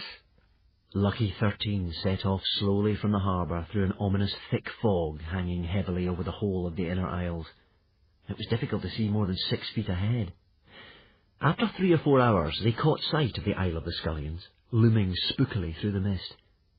And Hiccup's immediate thoughts were, in no particular order, let's go home, turn around, abandon ship. Don't sweat, he told himself. Scullions can smell sweat. But he could feel himself getting hotter and hotter with seasickness and fright as the island drew closer and closer. In fact, even the bravest and most chatty of the hooligans fell silent as they sailed deeper and deeper into waters their tribe had been forbidden to enter for hundreds and hundreds of years. For the Isle of the Scullions was a very sinister place. The black cliffs in their odd, pillar-like formations and the bloody, bright red earth seemed to whisper the word death. All around there were crazy towers of limpet shells, stacked up in piles perilously high, like so many fantastic sculptures. Being unable to fly or swim, the scullions were imprisoned on the island. They had long ago finished off any small mammals, reptiles or birds that had once lived there. For years they had had to exist on shellfish, the limpet in particular, because it was so plentiful. There was no sign of life anywhere. No rabbits, mice, or other scuttly creatures running around the hillsides, no birds calling from the cliff tops, nor were there any signs of the scullions either. There were, however, worryingly enormous holes dotted all over the landscape. Those must be their burrows, thought Hiccup. They were larger than any burrows Hiccup had ever seen before. Some of the holes were as big as the front door of the Great Hall. They must be somewhere down there, thought Hiccup, swallowing hard. Because there were no animals or birds and no winds on such a calm day, there was an eerie silence. Except, that is, for one terrifying sound. Imagine the set-your-teeth-on-edge screech of a chalk scratching on a blackboard, multiplied hundreds of times over. It was the sort of noise you might get if you were sharpening 1,000 knives on 1,000 stones, but it was far more excruciating than that. It sent all of Hiccup's nerve ends wincing and jangling, even as he realised what the horrible rhythmic scritch-scratch was. It was the sound of the scullions sharpening that extra-long claw of theirs on a rock deep within their burrows. This was a practice Hiccup knew about, but had never actually heard in real life before, called sleep sharpening. Hiccup took a deep breath. Well, at least we know they're asleep, he thought. The hooligans had to row 3/4 of the way around the island before they found a place where the boats could land safely. It was a wide open bay, again with that strange blood-red sand. Alvin stood up to make a speech. Every dragon on the boat hissed and growled warningly as he spoke. I wanted to wish everybody the best of Viking luck, he said, smiling smoothly and easily. To my great, great sadness, I will not be able to join you on this part of the quest. Nothing would give me greater pleasure than to risk my life in this glorious enterprise, but even though I have washed thoroughly, I am afraid my smell is so strong to dragons that it might put the whole operation in jeopardy. I shall just stay here and look after the boats. It was all his idea in the first place, said Toothless, outraged in Hiccup's ear. See what Toothless means? An outcast and a coward. Stoic patted his friend sympathetically on the back. Very noble of you, Alvin, he whispered loudly. It was difficult not to whisper, even though the creatures had no ears to hear with. I'm sorry you had to miss out on the fun. OK, men, find yourself a partner, fan out across the island, and if nobody finds anything at all, we'll meet back here in an hour. Fireworm was in a frenzy of excitement as soon as they landed. She had clearly scented something already and was dying to follow it up, her tail thrashing, whimpering and dribbling with her eagerness to be off. Now no following us, grinned Snotlout, aiming a kick at Hiccup as he and Dog's Breath hurried after her. Hiccup and Fishlegs stood looking at Toothless, but Toothless was showing no such joy at the task ahead. He sat calmly on the sand, licking his tail in a thoughtful fashion. Fishlegs' dragon Horror Cow had already fallen asleep under a bench on the boat, so she was going to be no help. Can you sniff anything? Whispered Hiccup, hopefully. Toothless sniffed. Pooh, he said in disgust. Lurgified limpets and sunbaked scullions. Yeah. Yucky. Let's get out of here. No, whispered Hiccup. Treasure, gold, jewels, that sort of thing. And he added craftily, I'm sure a toothless daydream like yourself can sniff far better than a mere monstrous nightmare. Toothless swelled with indignation as he remembered the cheek of that fireworm creature. He sniffed some more. Toothless has got a slight cold, he said, with dignity, but that doesn't bother us aristocrats. There might be something coming from over there. And he waved a claw vaguely towards the left. So Hiccup drew his two big sword, and they set off, keeping a sharp eye out for any scullions that might be awake. They waded through waist-high ferns and endless heather, much as they might have done on Berk. At one point they passed a gigantic footprint in the mud. Hiccup knelt down to examine it. Wouldn't preserve us, he murmured. This means the scullion is about twice as big as we previously thought. No question that it had beat the bloody Crocodile in 1-to-1 combat then, said Fishlegs, unable to stop himself from laughing hysterically. Oh, this is great. On top of everything else, I'm going crazy. Hiccup was feeling nervous about so many things it was difficult to concentrate on which worry to worry about most. He had to find the treasure. It was bad enough being the worst sword-fighting trainee ever, but if he didn't find this treasure that the heir was supposed to find, then his father was going to be really disappointed. Hiccup hated disappointing his father, even though he had lots of practice at it. And what if Snotlout found the treasure? Hiccup went cold and clammy at the thought. He looked doubtfully at Toothless, who was hitching a ride perched on Fishlegs' spade. He had shown no promise whatsoever when they'd been practising on Berg. But Toothless had triumphed in a crisis before. When Hiccup was swallowed by a sea dragon as gigantic as Maximus, Toothless had flown up the monster's nostril, causing him to sneeze and saving Hiccup's life. So he did have hidden and surprising depths. Maybe he was a hidden sniffer as well as a hidden hero. Maybe he really had caught a whiff of something.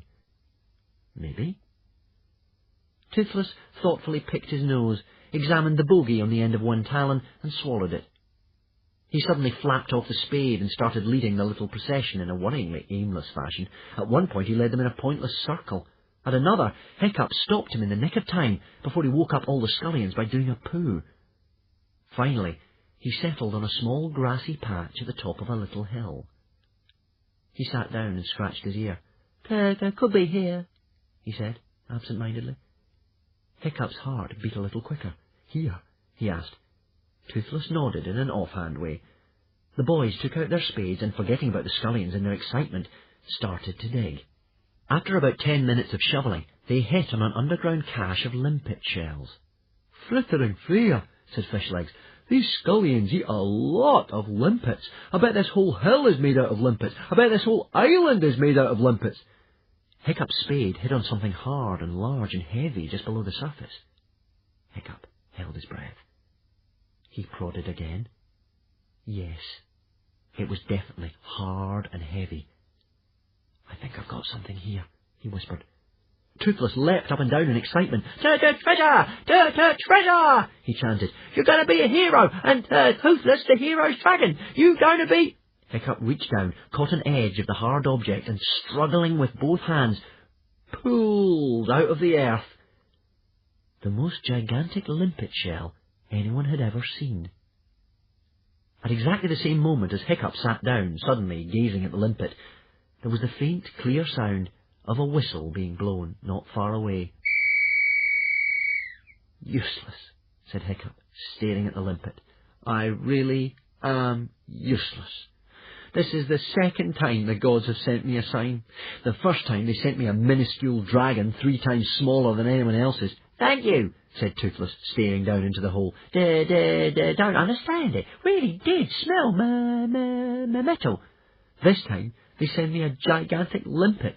It's the most enormous limpet I've ever seen, said Fishlegs in awe. I think you may have discovered a whole new species. Oh, brilliant, said Hiccup sarcastically. That'll impress the tribe. They're all such nature lovers. He was feeling very black.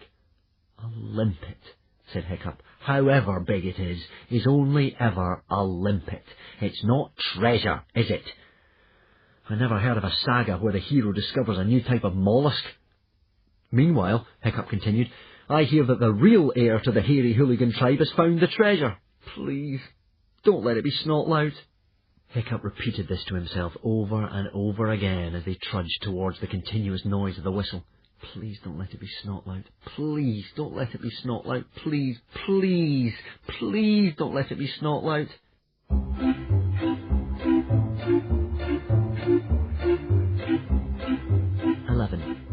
The treasure of Grimbeard the Ghastly.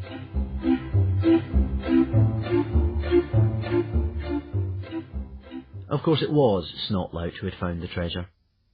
There he stood, chest stuck out, nostrils flaring, a big fat smile on his smug face. Fireworm, his dragon, had blown up to nearly twice her size with pride. He was surrounded by a crowd of Vikings who were giving him the hooligan hurrah. Snotlout! Snotlout! Snotlout! Ugh, ugh, ugh! Snotlout grinned even more widely when he saw Hiccup trudging up, trying to look inconspicuous. Difficult when you're attended by a friend carrying a gigantic limpet. Look what I've found, Hiccup, drawled Snotlout. Snotlout had found a large wooden chest, very battered and scuffed and thoroughly gnawed by scullions. It had the words, Property of Grimbeard the Ghastly, do not open, written on it in large golden letters. Hiccup sighed. No chance of it not being the treasure, then. Righto then, said Stoic, rubbing his hands together in a businesslike fashion. Let's open it. Hiccup forgot about shutting up and keeping a low profile. Father, he whispered urgently, we can't open it here. Look, it says do not open on the front. Remember what happened last time? Nonsense, bellowed Stoic. who had never been more disappointed by his son. Why hadn't he found the treasure?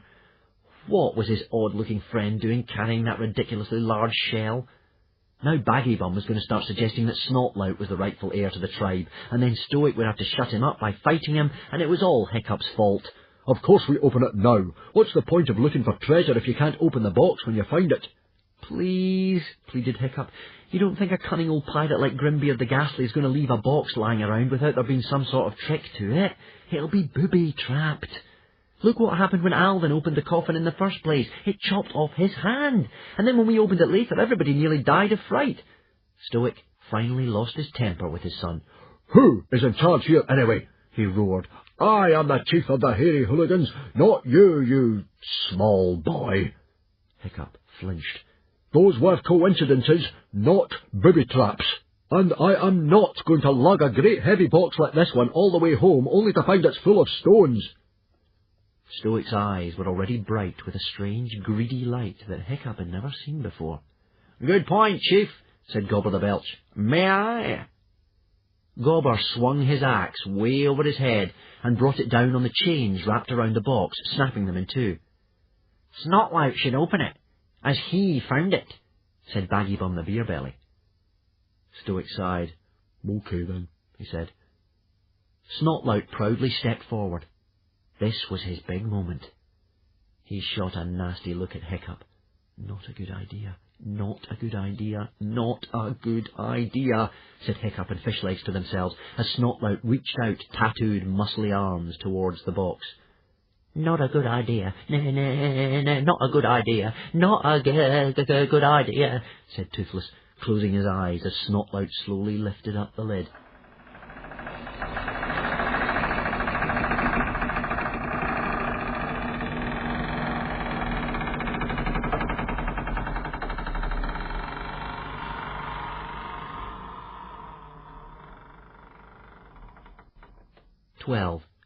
Escape from the Isle of the Scullions. The chest was not full of stones. It was full to the brim with a gorgeous treasure. Strings of jewels, golden cups, objects more dazzlingly bright than anything the hooligans had ever seen before. Is it safe to look now? asked Toothless, still with his eyes shut. Hiccup opened his eyes. I think so, he said, uncertainly. He had drawn his sword as Snotlout opened the chest, and now he peered in. It seems, he said suspiciously, it seems to be just a box full of treasure. Of course it is, said Stoic. What did I tell you? No booby traps. You have too much imagination, my boy. Sometimes you have to leave things to the experience of your elders and betters. Snotlout had already reached in and drawn out a truly magnificent sword, the scabbard richly decorated with dragons, skulls, and the waves of an angry sea. That was a sword fit for a pirate king. It made the soft hiss of a serpent as Snotlout gently drew it out of the scabbard, and as the sunlight glinted on the still bright, cruel blade, you could see how bitingly sharp it was, even after all these years underground. On the handle was a furious portrait of Thor the Thunderer, with a tangled seaweedy beard, and across the blade was a zigzag lightning pattern in a lighter silver. The Storm Blade, breathed Baggybum the Beerbelly. It was indeed the Storm Blade, Grimbeard the Ghastly's famous sword, with which he had ruled over the entire Inner Isles in such a ruthless fashion. As Snotlout waved it gently to and fro, it seemed to give off a fierce, hungry light of its own. Gently, Stoic reached over and took it from his nephew. Mine, I think you'll find, said Stoic calmly. The Storm Blade belongs to the chief of the hairy hooligans, and to him alone. There was a crafty, greedy look in his eye as he threw aside his own sword and took hold of the Storm Blade. Toothless wrinkled his snout and sniffed. What's that smell? What smell? asked Hiccup. That smell, replied Mute's Breath, making a face. Hiccup looked across at Fireworm, the greatest sniffer of them all. The normally flame-red dragon was drooping on Snotlout's shoulder, an extraordinary shade of pale green. Suffering scallops, shouted Hiccup. The scullions! Shut the box! and he launched himself at the box lid, trying to shut it. "The boy's gone crazy," said Baggy Bum the beer belly, easily preventing Hiccup from shutting it by holding it open with one massive forefinger. "Crazy with jealousy," sneered Snotlout. "Shut the box! Shut the box! Shut the box!" yelled Hiccup, struggling in Baggy Bum's arms. "Now, my boy," said Stoic, irritated but trying to soothe his son. "You can find some treasure next time, I'm sure. We're quite safe. The scullions can't see or hear us." "But they can smell us," shouted Hiccup. "Grimbeard has booby-trapped the box with a smell that will wake the scullions." "What do you mean, smell us?" asked Stoic. He gave an experimental sniff. Now the stench was so strong even the humans were noticing it. Fireworm had already thrown up in the heather. All the hooligans started sniffing, and there it was, an unmistakable reek of rotting fish and long-dead walrus, with perhaps a hint of month-old crab meat. "Pooh," murmured the hooligans, their attention wandering from the treasure. "Shut the box!" yelled Hiccup, purple in the face from fury at their stupidity. Light dawned on Stoic the Vast's stupid countenance. "Oh, I see what you mean. Shut the box! Quickly, quickly!" At last he realised the urgency of the situation and shut the box, sitting on it for good measure. But it made no difference. The smell was getting stronger by the minute, an unimaginably horrid stench. If the scullions caught just one whiff of that horrible smell, it wouldn't take long for them to wake up, and the thought was too awful to contemplate. And then Hiccup realised that the awful scritch-scratch of the sleep sharpening had stopped. And that meant... "Run!" shouted Hiccup. At exactly the same moment, Fireworm shrieked, "Dessert!" "Let's get out of here," said Stoic the Vast. He and Gobber the Belch carried the box together. The hooligans didn't need the order. They were already running as fast as they could towards the beach where the boats were. "Leave the box here, Father," panted Hiccup as he jogged along beside his father. "They'll go for the box, not us." "No way," said Stoic, his eyes still shining with that glow Hiccup hadn't seen before. "Think of Alvin's disappointment. Besides, this is my chance for greatness." He huffed, knocking over a big tower of limpets as he blundered along. "You are great already, Father," urged Hiccup. "You don't need this treasure." But Stoic wouldn't leave it behind. As they passed the burrows, Hiccup could begin to hear horrible snuffling noises coming from inside. He ran a bit faster, his heart pounding in terror. He bounded through the heather and crashed through the ferns, at one point falling flat on his face. The smell was now so strong that it was becoming visible, drifting out of the dents and cracks Gobber had made in the chest in a thick, greeny-yellow vapour. The cliffs of the beach were in sight. They had passed the last mound of scullions. Maybe they would make it after all. And then Hiccup heard a noise that made his stomach turn double somersaults in terror. The noise of animals like big dogs or lions padding behind him, bounding through the heather. "Run!" shrieked Toothless, who was flying 3 or 4 feet above Hiccup's head. Hiccup, Fishlegs, Stoic and Gobber were trailing behind the others. Hiccup and Fishlegs because they were not fast runners, Stoic and Gobber because they were hampered by the box they were carrying. "So they'll get us first," thought Hiccup. The scullions were now so close behind them that they could hear the horrible, snotty, snuffling noises they were making in their noses and the clicking of their teeth. Hiccup reached the brow of the dunes and launched himself off it in a huge jump onto the sand below. He landed okay, but tripped over his 2 large stretcher-point sword. He rolled over onto his back to look up at the ghastly sight of a gigantic, slobbering scullion, claws outstretched, leaping right on top of him. Its great head was just inches above Hiccup's face. It was the most dreadful thing Hiccup had ever seen, and it would give him nightmares until he was an old, old man. It was a face that wasn't a face. No eyes and ears. Just that vast nose and slobbering mouth, punctuated by sparkling silver teeth. Black saliva dripped down onto Hiccup's face in a disgusting dribble. The scullion was holding him down with one clawed paw while he sniffed down the rest of his body, searching for the tendon in his ankles, the sunlight glinting on that one ludicrously overgrown talon. Hiccup fumbled for his sword, but the stretcher point had fallen out of reach. Hiccup opened his mouth to shout for help, but no noise came out. "Help me," he mouthed soundlessly. "Help me." Somebody appeared from nowhere, grabbed the scullion around the throat, and killed it with one blow from his sword. It was Stoic the Vast. The strange grip the treasure had on Stoic loosened as soon as he saw his son's life was in danger. He left Baggy Bum the Beerbelly to carry the chest to the ship. He was holding the storm blade in his right hand and an axe in his left. "Move!" yelled Stoic the Bast. Hiccup moved. He stumbled across the sand. He could hear more of the creatures bounding after him. "I'm not going to make it to the boats in time," he thought to himself. There was a hollow tree trunk sunk into the sand in front of him. "Climb under the tree! Climb under the tree!" screeched Toothless. Hiccup scrambled under it in the nick of time. He could hear a scullion's jaws clanging together just as he pulled his ankle through the dip in the sand below the tree.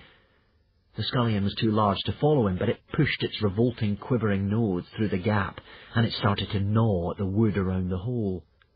Hiccup grabbed a bone lying on the ground and shoved it as hard as he could up one gigantic nostril.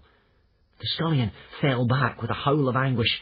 There was a sickening crash from above as a scullion landed on top of the tree, and then another, and another. Hiccup could hear horrible scratchings as they worried away with their teeth, trying to break through the wood. Way above that, Toothless was screaming continuously, "Help! Help! Help!" Hiccup swiped at another nose appearing at the hole. All around him, at the edges of the tree trunk, he could hear the scrabbling sound of creatures digging through the sand. It was only a question of time before one of them broke through. Through a crack at eye level, Hiccup could see his father fighting his way towards him up the beach. His dragon hadn't deserted him. Noble Mute's Breath was recklessly tearing into the back of a scullion 3 times larger than himself that was about to leap at Stoic. A scullion talon pierced the tree trunk, so close to Hiccup that it grazed his chest as it went through. The head and shoulders of the scullion appeared in the gaping hole the talon had made. It opened its jaws so wide Hiccup could see right down its black throat. Hiccup screamed and fell backwards. Just as the creature lunged forwards to kill him, Hiccup was grabbed around the ankle by one of Stoic's hairy hands and pulled back through the hole he had climbed in. Stoic dragged him out and lifted him up. "Put your arms up," bellowed Stoic. Mute's Breath, hovering overhead, took hold of Hiccup's arms with his talons and carried him up into the air. Toothless grabbed one leg, struggling to help. Mute's Breath spread out his great wings to their fullest extent. The scullions chased after them as they flew, leaping up to bite at Hiccup like dogs after a titbit. Mute's Breath groaned with the strain of trying to get enough height to keep Hiccup out of range of their snapping jaws. Every now and then the effort became too much for him, and to Hiccup's terror he plunged suddenly downwards towards the beach. There was one very close call when Hiccup swung his body out of the way just in time as one of the monsters made a tremendous leap and nearly took his legs off at the knee.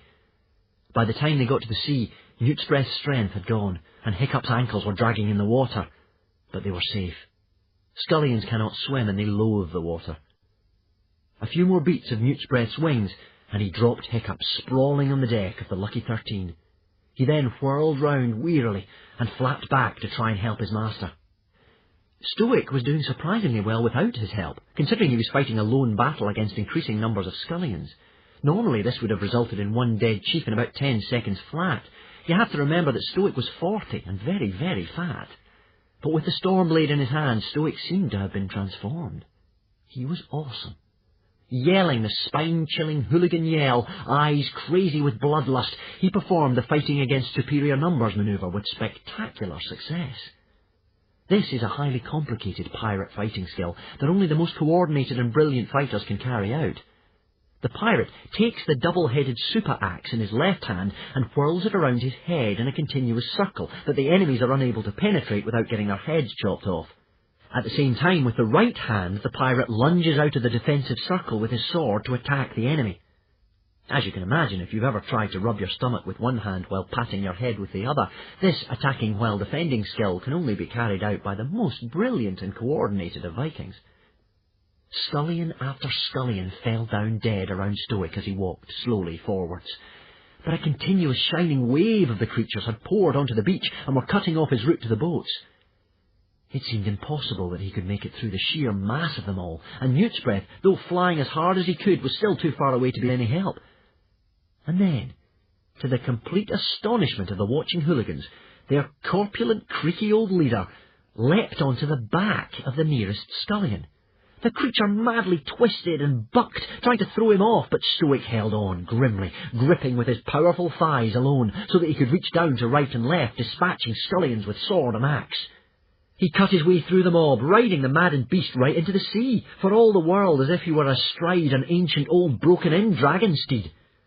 When the creature finally bucked him off in the shallows, he turned the fall into a belly flop forwards, checked for a moment to stow away the sword and the axe, and swam like fury for the boat. The whole wide bay in the immediate horizon was now filled with thousands and thousands of these beasts from hell.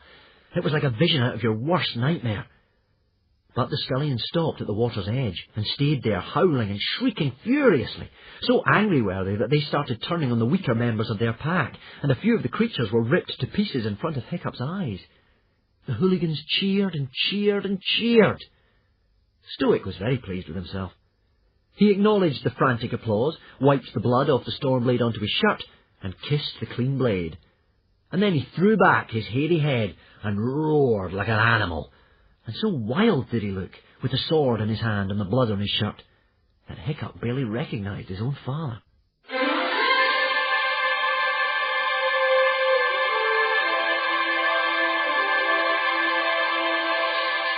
13. The Argument.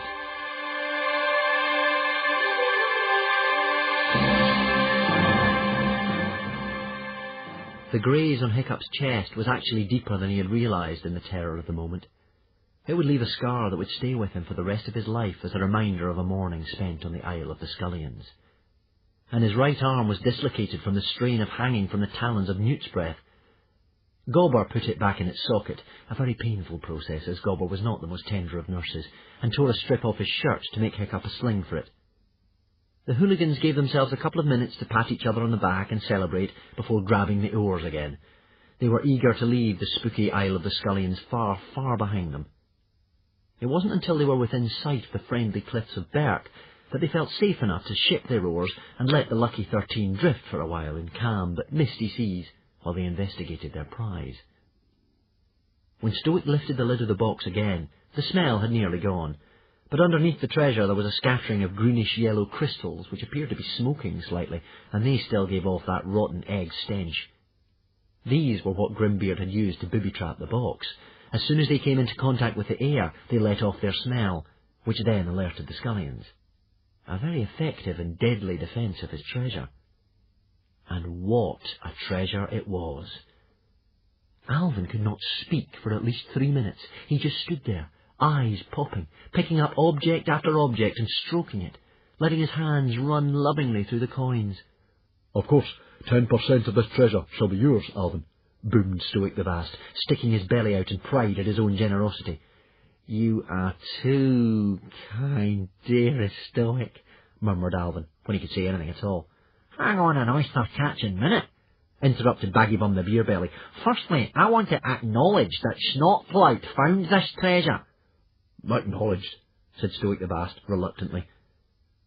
Hiccup knew he should be thankful to be alive, but he was unspeakably miserable. He knew what all this was going to mean. Hiccup, although the son of the chief, was not the true heir to the hairy hooligans. The true heir was Snotlout, who had always been bigger, faster, and more brilliant at everything than Hiccup.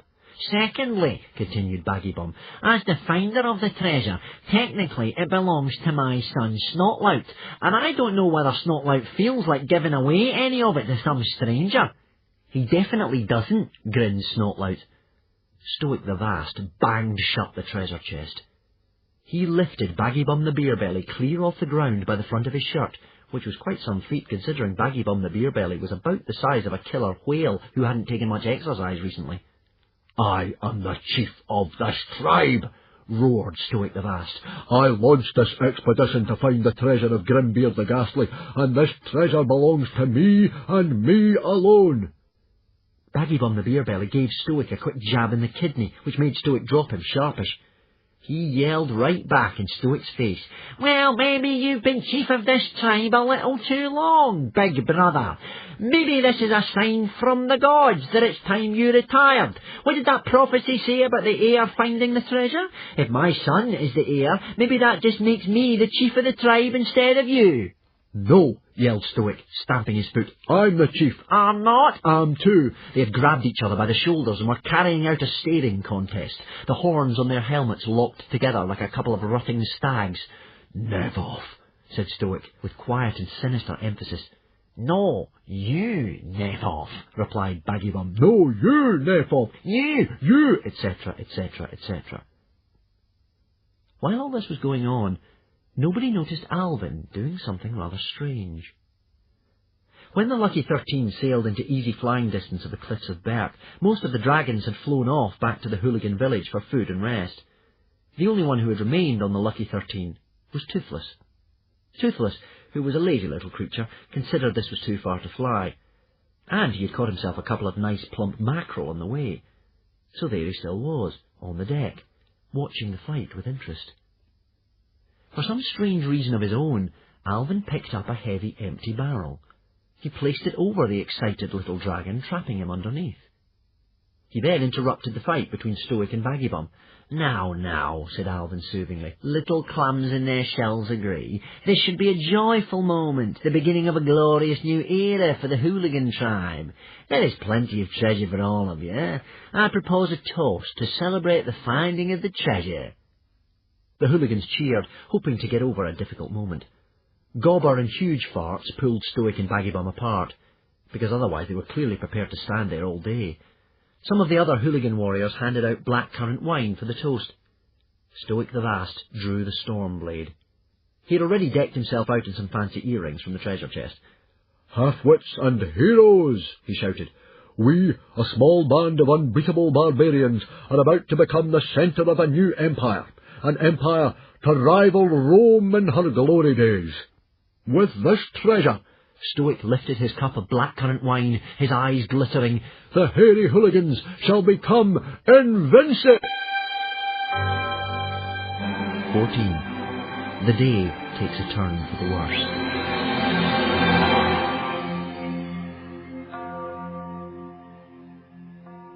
Stoic never finished the word invincible, because halfway through he was grabbed around the neck by an enormous, wild-eyed individual, and a not very clean knife was held to his neck. So the word ended up more like invincible, as Stoic choked and his eyes popped. All around the rowing benches, every hooligan aboard had been grabbed from behind, and knives were held at every throat.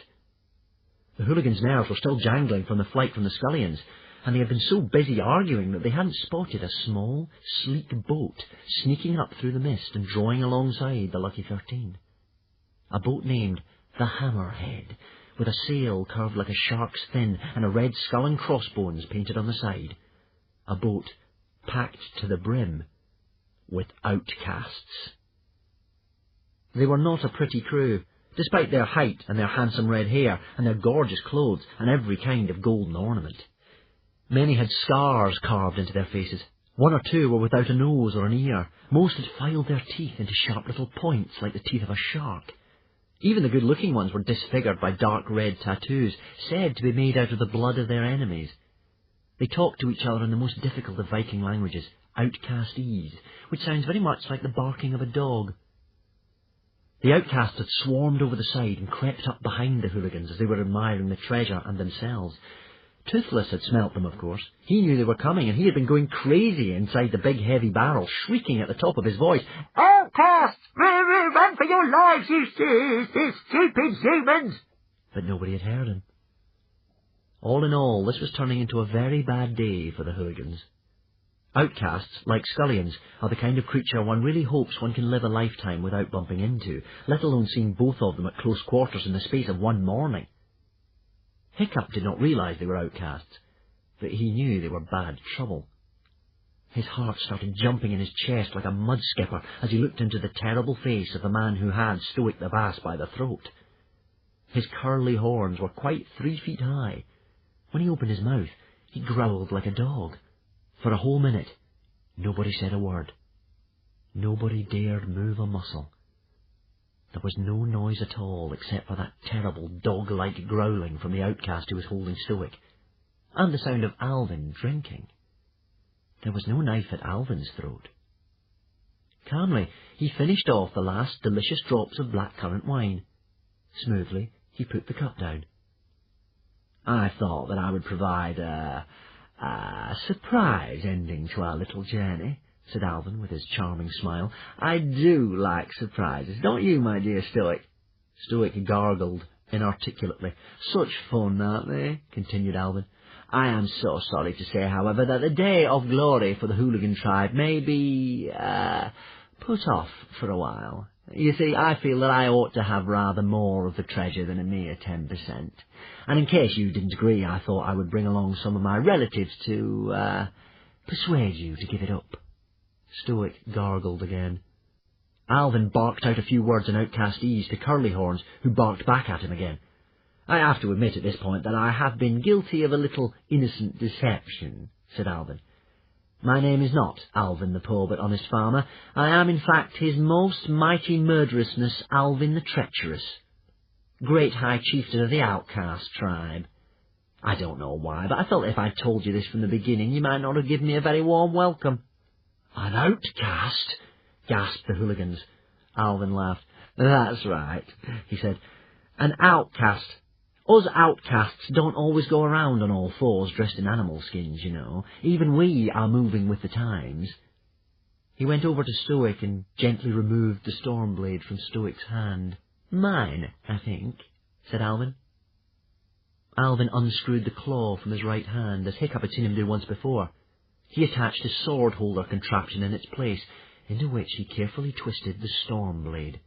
He screwed it very tightly so that it was completely steady. And while he did all this, he talked.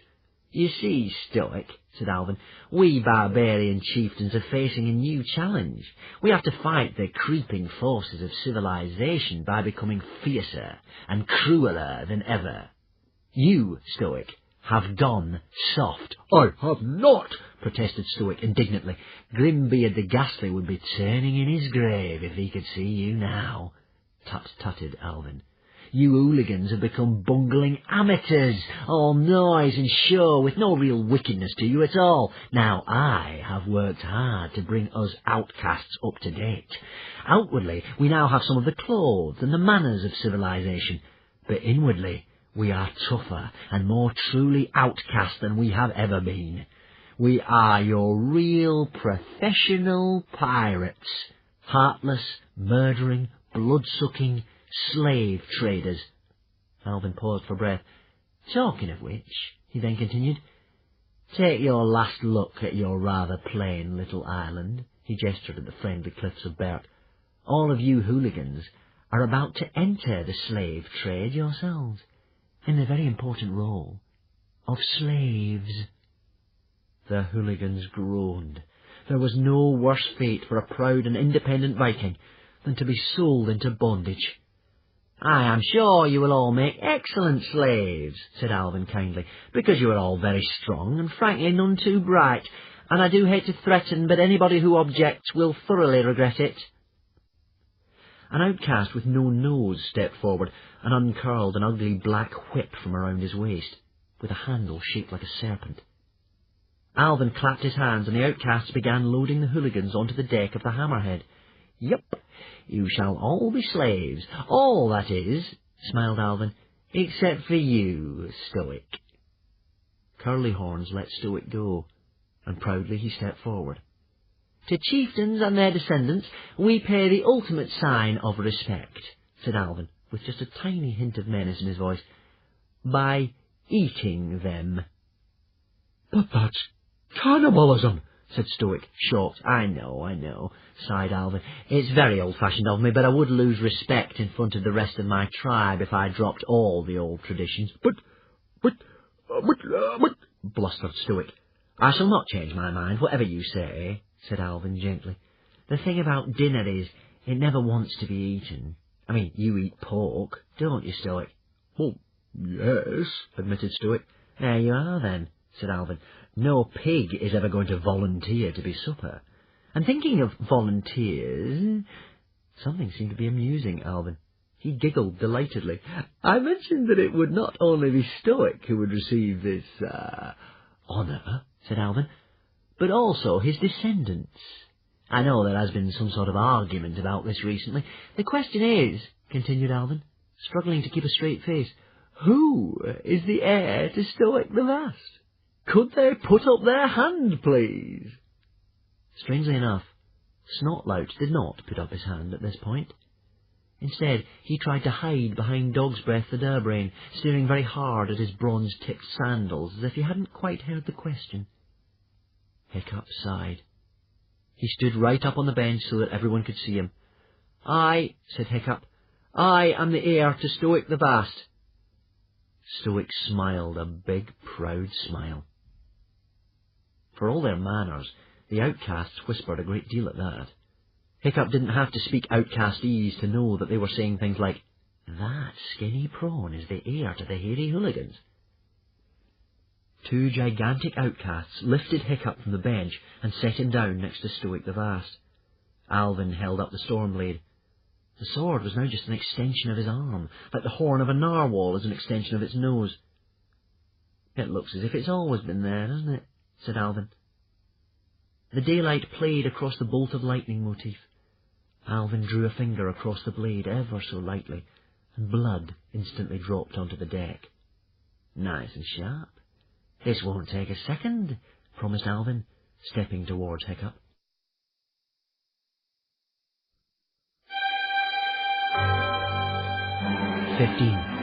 The battle on board the Lucky 13.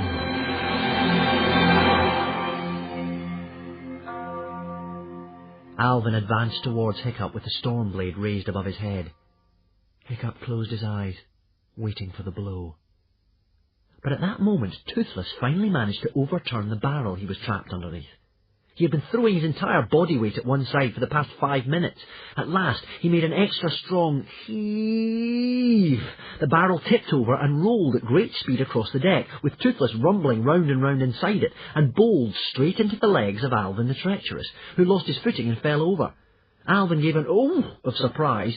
The outcasts were distracted for one vital second, and Stoic turned round and felled Curlyhorns with a good old-fashioned uppercut right under the chin. From that moment on, there was chaos aboard the Lucky 13. The hooligans took advantage of their captor's surprise as the swords against their throats were lowered for a moment. "This is more like it. I'll teach you to say the hooligans have gone soft." Stoic let out the Viking war cry and launched himself on the enemy completely barehanded. He crashed 2 outcasts' heads together, jabbed another in the kidney with his foot, and when that one doubled over in pain, leapfrogged over his back to face another couple of the opposition. All might not have gone well for him, however, unarmed as he was, if Baggy Bum the Beerbelly had not come to his aid. The 2 brothers who had been fighting each other 5 minutes earlier now fought the enemy back to back for the rest of the battle. The battle on board the Lucky 13 would be a saga that the hooligans would tell their children and grandchildren for many, many years to come. The military prowess of the outcast tribe was legendary throughout the Viking world, but the hooligans were desperate and angry. They were battling for their freedom itself, and so fought more wildly, more fiercely than perhaps they had ever done before or since. No fewer than 20 black stars were awarded to warriors after the battle was over. The Black Star was a medal given to hooligan warriors for outstanding bravery in the field of combat. No wonder, for the pirate fighting skills on display on that occasion were a joy to watch. They were also a tribute to the old soldier Gobber, who had taught most of the warriors all that they knew.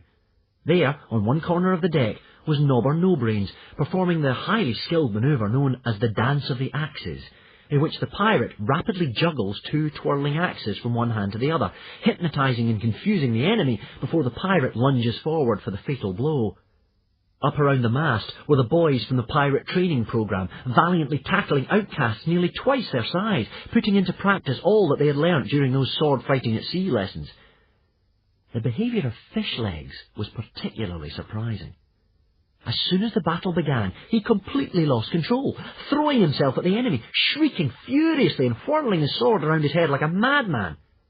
Vikings call this going berserk, and warriors who do this are revered in Viking society. You could not imagine a more unlikely candidate for being a berserk than Fishlegs, but there we are.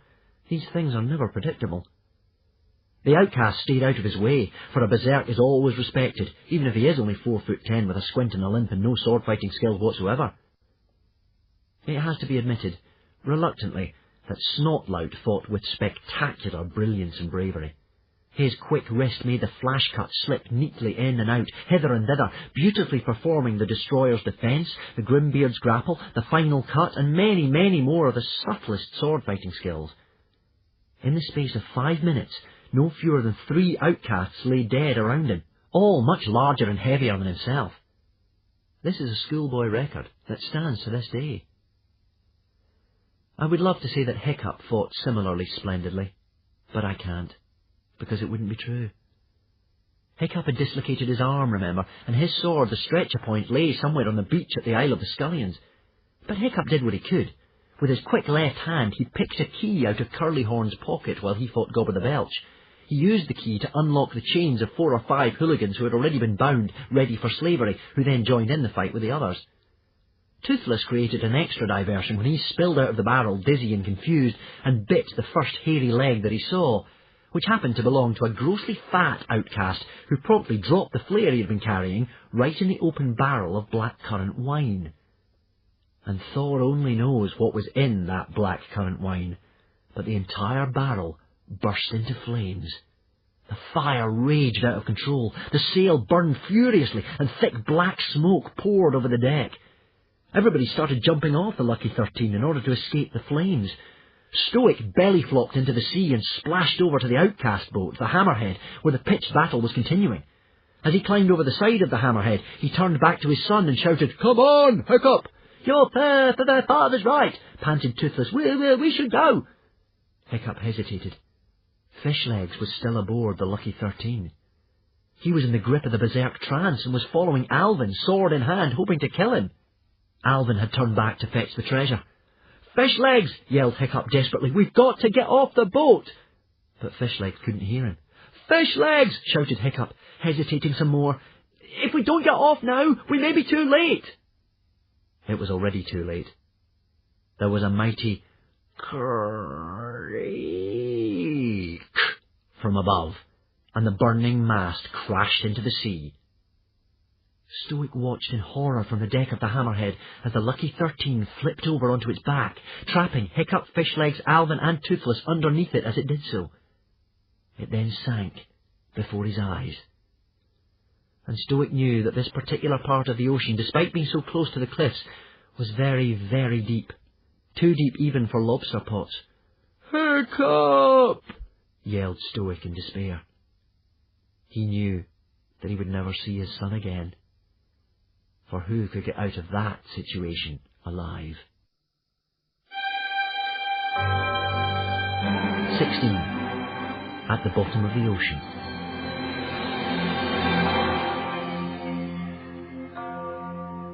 Hiccup's first thought was that he was going to drown. He was turned over and over in somersault after somersault, down, down, down, in such a rush that he felt like his head was bursting. A strange, calm sensation of no longer really caring came over him, and then he was roughly grabbed by the shoulders and dragged, coughing and spluttering, to the surface of the water, and into an air pocket trapped beneath the sinking ship. The boat was still travelling downwards with such rapidity that Hiccup's ears popped again and again, but at least he could breathe. "My turn to save your life," gasped Fishlegs. "Oh, yes," said Hiccup sarcastically once he got his breath back, "and I suppose the reason I'm here in the first place has nothing to do with you. If you hadn't gone rushing after Alvin, we would be on board the other boat by now. Didn't you hear me shouting at you?" Fishlegs blushed. "Couldn't hear anything, actually," he mumbled. "A fine time for us to discover you're a berserk," grumbled Hiccup. Fishlegs blushed even deeper. "Do you think that's what it was?" he asked shyly. He was secretly extremely proud that he had these violent hidden depths. "Yes, I do," said Hiccup. "Anyway, my life isn't exactly saved yet, is it? It's not like we're tucked up safely in bed in the hooligan village. I mean, where are we?" The boat finally stopped its descent and settled gently on the seabed. "At the bottom of the ocean," said Toothless, as he floated by, crouched in an upturned outcast helmet like a malevolent eagle sitting on a nest, his eyes glowing like candles. One of the only interesting features of the common or garden dragon is that its eyes light up in the dark. "The boat turned over, and we seem to be trapped underneath in some sort of air pocket," explained Fishlegs. Hiccup peered up the length of the upturned Lucky 13. Sure enough, all the benches were now the ceiling of what looked like a long, low, barrel-vaulted hall, with water for a floor. Chairs, oars, cushions floated by, but as far as he could see or hear, there was no one else trapped with them. No furious outcasts or helpful hooligans. "Everyone else must have jumped off in time," said Fishlegs. "Hang on a sec," said Hiccup. "Somebody seems to be stuck under a bench down there." He dived below the surface, his kicking legs swamping Fishlegs and Toothless in a small tidal wave. He was gone for nearly a minute and a half. When he finally resurfaced, he was holding a very limp and green Alvin the Treacherous. "What are you saving him for?" complained Toothless. "He's a rat. Toothless, kill him if you like," he said, cheering up no end, his claws extending towards the sleeping Alvin. As if he heard those words, Alvin opened his eyes. His face crumpled up, and he cried like a baby. "My treasure," he cried. "My treasure! Gone, gone, gone!" "We're not interested in your treasure," said Fishlegs coldly. "What about the fact that not half an hour ago you were about to put the entire hooligan tribe into slavery? Not to mention serving up poor old Hiccup here as a starter. If it wasn't for your stupid treasure, we could all be sitting in one of Gobbler the Belch's classes staring vacantly out of the window while he bangs on about frightening foreigners." "We can still find it," said Alvin urgently, trying to peer into the water below him.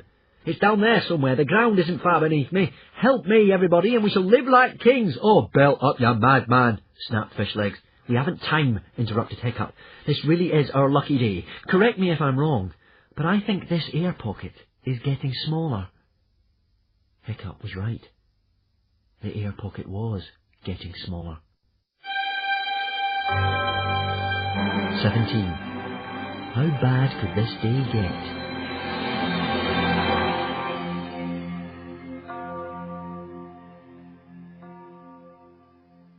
The ceiling was definitely nearer to their heads than it had been a few minutes before.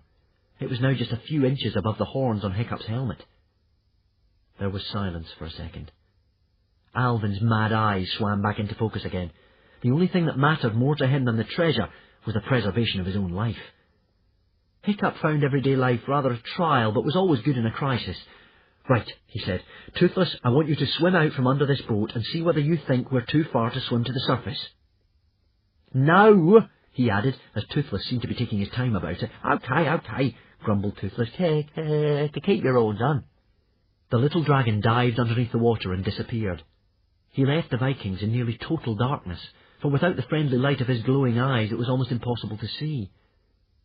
There was an eerie silence, apart from the lapping of the water against the sides of the boat, and a faint rushing noise, which Hiccup was sure was the sound of the air leaving the air pocket like a leaking balloon. And indeed, after 5 minutes, the air pocket had reduced so much that Hiccup's head was squashed against the wooden ceiling of the Lucky 13, and he had to remove his helmet. Alvin was panicking. "Where is the wretched reptile?" he hissed, and then choked as water sloshed into his mouth. "That wretched reptile," scolded Fishlegs, as terrified as Alvin, but bravely trying not to show it, "is trying to save your wretched life." 5 minutes more, and they had to turn their heads in order to keep their nostrils clear of the water. "If Toothless takes any longer," thought Hiccup, "we're going to drown here in this blackness." 2 lights flickered in the dark below him. It was Toothless, swimming up towards them in the nick of time. "Okay," said Toothless. "Surface too far away for humans, but there's a cave thingy. Follow, Toothless." "Just hang on to me, Fishlegs, and kick like crazy," ordered Hiccup, because, of course, Fishlegs could not swim. Hiccup took a huge breath just before the sea swallowed up the last remains of that air pocket and dived after Toothless. He had to swim underneath the rim of the boat, which was resting on some large rocks on the bottom. He swam out into total darkness, which was very confusing. A little way above him, he could see that Toothless was swimming towards a small hole in the cliff with light shining out of it. Trying to ignore the panicky feeling of his breath running out, and hampered by Fishlegs gripping onto one leg, he swam as fast as he could towards the hole. Once he had swum into it, he shot upwards through a short tunnel and surfaced in a huge pool of water at the bottom of a gigantic underground cavern, gasping for air. A second or so later, Alvin emerged to lie in the water beside Hiccup and Fishlegs. The cavern was huge, and surprisingly light considering it was so far underground. The eerie green light seemed to be given off by electric squirms, a tiny dragon-like creature that glows with phosphorescence. Water rushed down the walls and dripped from the ceiling. Hiccup was so relieved to be still alive and in the air again that this tomb of a cavern initially seemed like home. It was a while before his scared brain could focus on the fact that they weren't safe yet. Right, said Fishlegs, trying not to panic and wringing out his breeches and flapping his arms to get dry. how are we going to get out of here? The cavern had some interesting rock formations if Hiccup had been in the mood for admiring them. The weird shapes of fossilised dragons were caught in the stone. Some of them were very unusual, extinct species. However, even the discovery of an entire skeleton of the burrowing slitherfang, so rare that it was often thought never to have existed, failed to excite Hiccup as it might have done in other circumstances. They walked round and round in circles for about an hour and a half, looking for a way out, before realising that there wasn't one. They sat down. Without his tribe around him, and facing death, Alvin seemed to have returned to his old pleasant self again. He even apologised for getting them into this mess.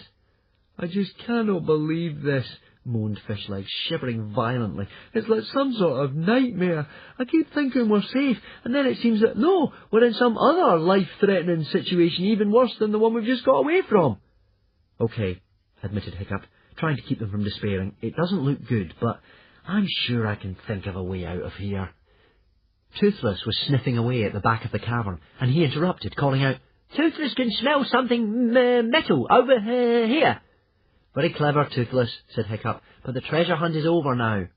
I mean, continued Fishlegs, so far today we have narrowly escaped being 1, torn to pieces by scullions, 2, eaten by cannibal outcasts, 3, burned to death on board ship, 4, drowned at the bottom of the ocean, and now here we are, trapped in an inaccessible underground cavern facing death by slow starvation. It's just been a really bad day. Nah, not metal, after all, Toothless called back in disappointment. It's just a door. A door? Alvin, Hiccup and Fishlegs scrambled up and over towards Toothless with a sudden surge of hope.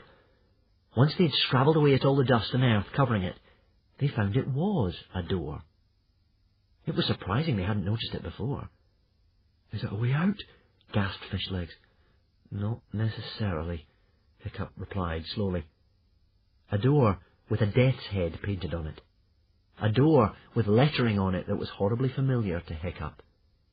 Large, scrawling letters gouged out of the surface of the wood, probably with a sword. Do not open this door, it said, unless you are the true heir to Grimbeard the Ghastly. I really mean it this time, it said. Death and destruction and other truly awful things will follow if you open this door. This is a pirate's private personal property. Hiccup looked straight into the suddenly glittering eyes of Alvin the Treacherous. All the pleasantness had fallen away from him again. He raised his arm with a storm blade fixed into it. Alvin didn't need to say anything. Hiccup knew what he wanted. Oh, no, said Hiccup, backing slowly away. I'm not going to open this door. Oh, but you are, smiled Alvin the Treacherous, resting the point of the storm blade right in the centre of Hiccup's chest. But I'm not the heir to Grimbeard the Ghastly, Hiccup protested. Snotlout is the heir. He's the one who found the treasure. Remember the riddle? Ah, but was that the real treasure that Snotlout found? Asked Alvin. Perhaps Grimbeard put it there as a decoy to make people think they'd found the real treasure when all along it was lying here. What better hiding place than a cavern accessible only by water? And if that wasn't the real treasure, that means Snotlout isn't necessarily the true heir to the Hairy Hooligans. Well, that's a relief in any case, said Fishlegs, trying to lighten the tension. You are the true heir, said Alvin quietly. When I asked on the Lucky 13 who was the heir to the Hairy Hooligans, who stood up? You did, not Snotlout. This has all been a test set by Grimbeard the Ghastly and Fate herself. Only now does the riddle make sense, for what have we just escaped from but a watery grave? And whose beast has just sniffed out this door? Your beast. See? Said Toothless. Toothless is better sniffer than Fireworm. You are the true heir to the Hairy Hooligans, Hiccup, said Alvin. And so only you can open this door and live. I don't want to open this door, said Hiccup. If you give me enough time, I'm sure I can get us out of here without opening it. What about the booby traps? You open Grimbeard's coffin and you lose your right hand. We open Grimbeard's treasure chest and it triggers a smell that wakes up the scullions. I know that if we open this door, something really unpleasant is going to happen. Sure as fish eggs are fish eggs. And the surprises are getting worse than anything. I forgot to mention, said Alvin sulkily, if you don't open the door, you die. He pressed the Stormblade forward a bit so that it pierced the skin just above Hiccup's heart. Let me get this straight, said Hiccup. If I do open this door, you won't kill me or my friends. I promise, said Alvin. Word of a treacherous. Word of a treacherous, groaned Fishlegs. Says it all, really. He'll kill us as soon as he has the treasure, if there is any treasure behind that door. But otherwise he's going to kill us now, Hiccup pointed out. I haven't got a lot of choice. Hiccup leaned forward, biting his lip, and slid the heavy iron bolt to the left. Not a good idea. Not a good idea. Not a good idea, repeated Fishlegs and Toothless to themselves, closing their eyes. Hiccup slowly opened the door.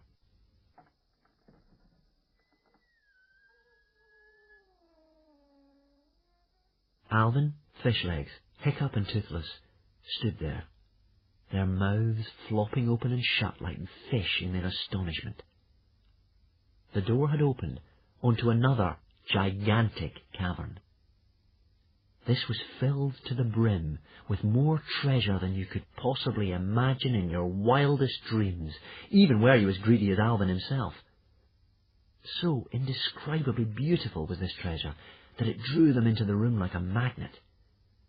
It was all piled up on top of itself in crazy giant mountains, mound after mound of golden coins with Caesar stamped on one side and Neptune on the other. Heap after heap of rubies, fat and ripe as scallops, and emeralds green as a mermaid's eye. Gorgeous silver cups with seahorses galloping delicately around them, and golden necklaces as plump as oysters, and swords as sharp as a conger's tooth, with octopus tentacles winding themselves around the hilt.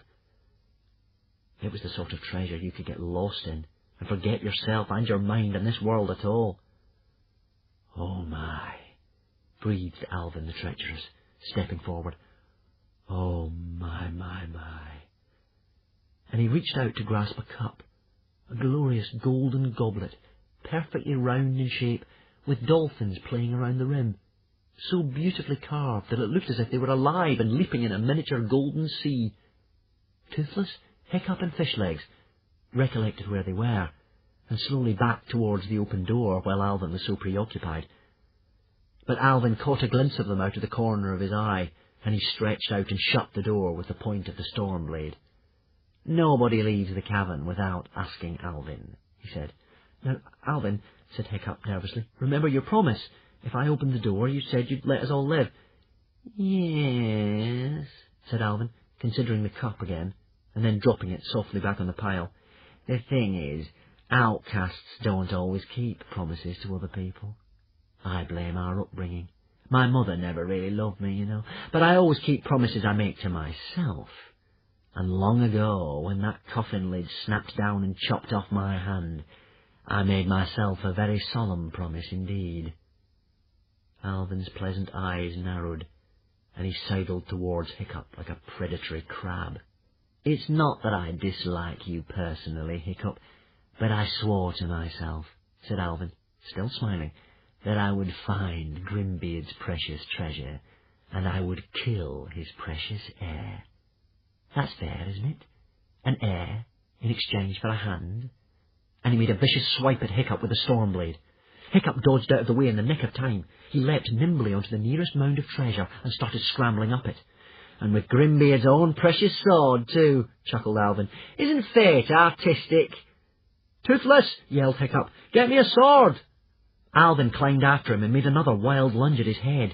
Hiccup ducked behind a large golden chariot wheel.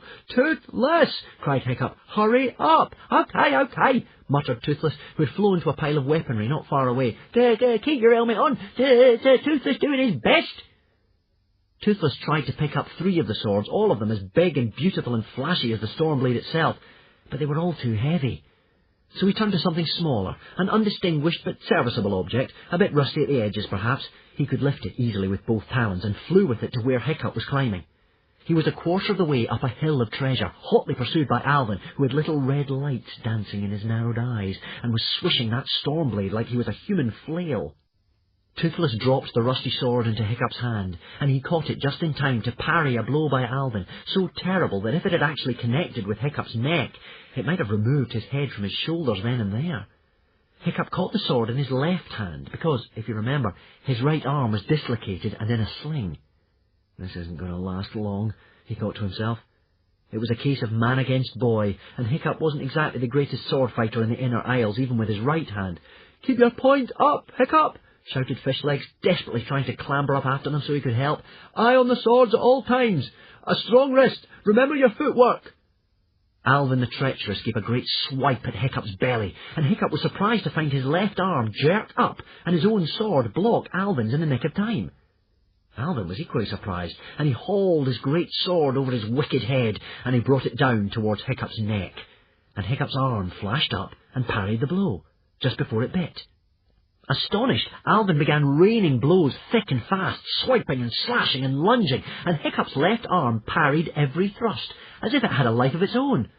"Well, suffering swordfish!" exclaimed Fishlegs. "Hiccup is left-handed!" I would not have you think that this was a fight that Hiccup would be proud to look back upon now, for Hiccup would grow up to be a master swordsman, a genius of the art, and this fight, by comparison with the extraordinary skill with which he fought later, was clumsy work, mostly defensive strokes. And although I would love to say that Alvin the treacherous was a brilliant sword fighter, the truth is that he was just so-so at the art, preferring to poison his enemy's cup or bash him from behind with a rock to fighting him face to face. But he was still much older, stronger, and more experienced than Hiccup, and while it might not have been the best fight Hiccup ever fought, it was certainly the one he would look back on with the most astonishment and pride. For it was the first time in his life that Hiccup realised he was left-handed. Imagine if you'd spent the whole first part of your life trying to walk on your hands. The clumsiness of it, always falling over, always stumbling, always the last at everything. Imagine the joy of discovering that, in fact, you could walk on your feet after all. That is what it felt like to Hiccup, fighting with his left hand for the first time. So exhilarating was the feeling that he was even starting to enjoy himself. Hiccup was helped by Toothless, who swooped down and attacked Alvin's head so that Alvin was constantly distracted. "Unfair," smiled Alvin. "I never thought Grimbeard's heir would stoop to 2 against 1. The excitement made Hiccup overconfident, and so he called out, "Leave him to me, Toothless!" "Leave him to you?" Fishlegs shouted up furiously. "What do you mean, leave him to you? Carry on, Toothless, and that is an order. This is real life, Hiccup, not a sword fighting at sea lesson, and you need all the help you can get." In fact, the practice from the sword fighting at sea lessons were a big help to Hiccup. The shifting, moving ground of the treasure mound was rather similar to the movement of the deck at sea. Hiccup kept his balance more easily than Alvin, who continually staggered and lost his footing. Nonetheless, it was soon clear that although Hiccup was enjoying himself, he wasn't winning the fight, even with Toothless's help. With a grim smile on his lips, Alvin the treacherous fought Hiccup back and back, eyes aglow with that red light, back to his old smooth self again. "Come on, Hiccup," he wheedled. "Don't be scared of your old pal, treacherous. I wouldn't harm a hair. Swipe on your head. Swipe." "Listen, Alvin," urged Hiccup as he parried each blow. "I'm sure we can all get away safely if you forget about the treasure." "Oh, I will," promised Alvin. "Just as soon as I've killed you, I will." "Look, Alvin," reasoned Hiccup, "it's never too late to change. You've still got a chance to live life differently, make friends, start a family." "Stop it," said Alvin. "You're making me laugh. You give me a second chance. That's really funny, that is. You're a heartbeat away from the abyss, and me a child fighting a fully grown man, and you're giving me second chances. It's too kind of you." He made a particularly violent lunge that Hiccup just managed to dodge, and very nearly lost his balance doing so. "It's too late for me," laughed Alvin. "I'm rotten to the core, and I like being rotten. The treasure has got me, and I like being got." He raised his sword way above his head as Hiccup clutched desperately at the shifting coins to steady himself. "But I appreciate your concern," said Alvin. bringing the sword down with such savage force that it would have cut Hiccup in half, if he had not spotted it coming and made one last leap out of the way. So that the blow, instead of separating Hiccup into two pieces, caught Alvin completely off balance, and he stepped back onto the treasure mound behind, one on which they had not fought before, and the treasure unexpectedly reared up beneath him, as if it were alive.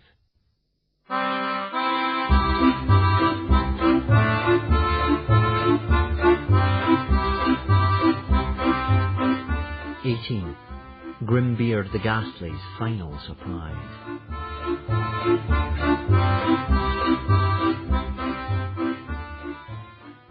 The entire mound reared up and shook itself, cups and jewels and swords and coins cascading down the sides like molten lava, and something that looked like a big white rope reached out of the treasure and wound its way around Alvin's waist.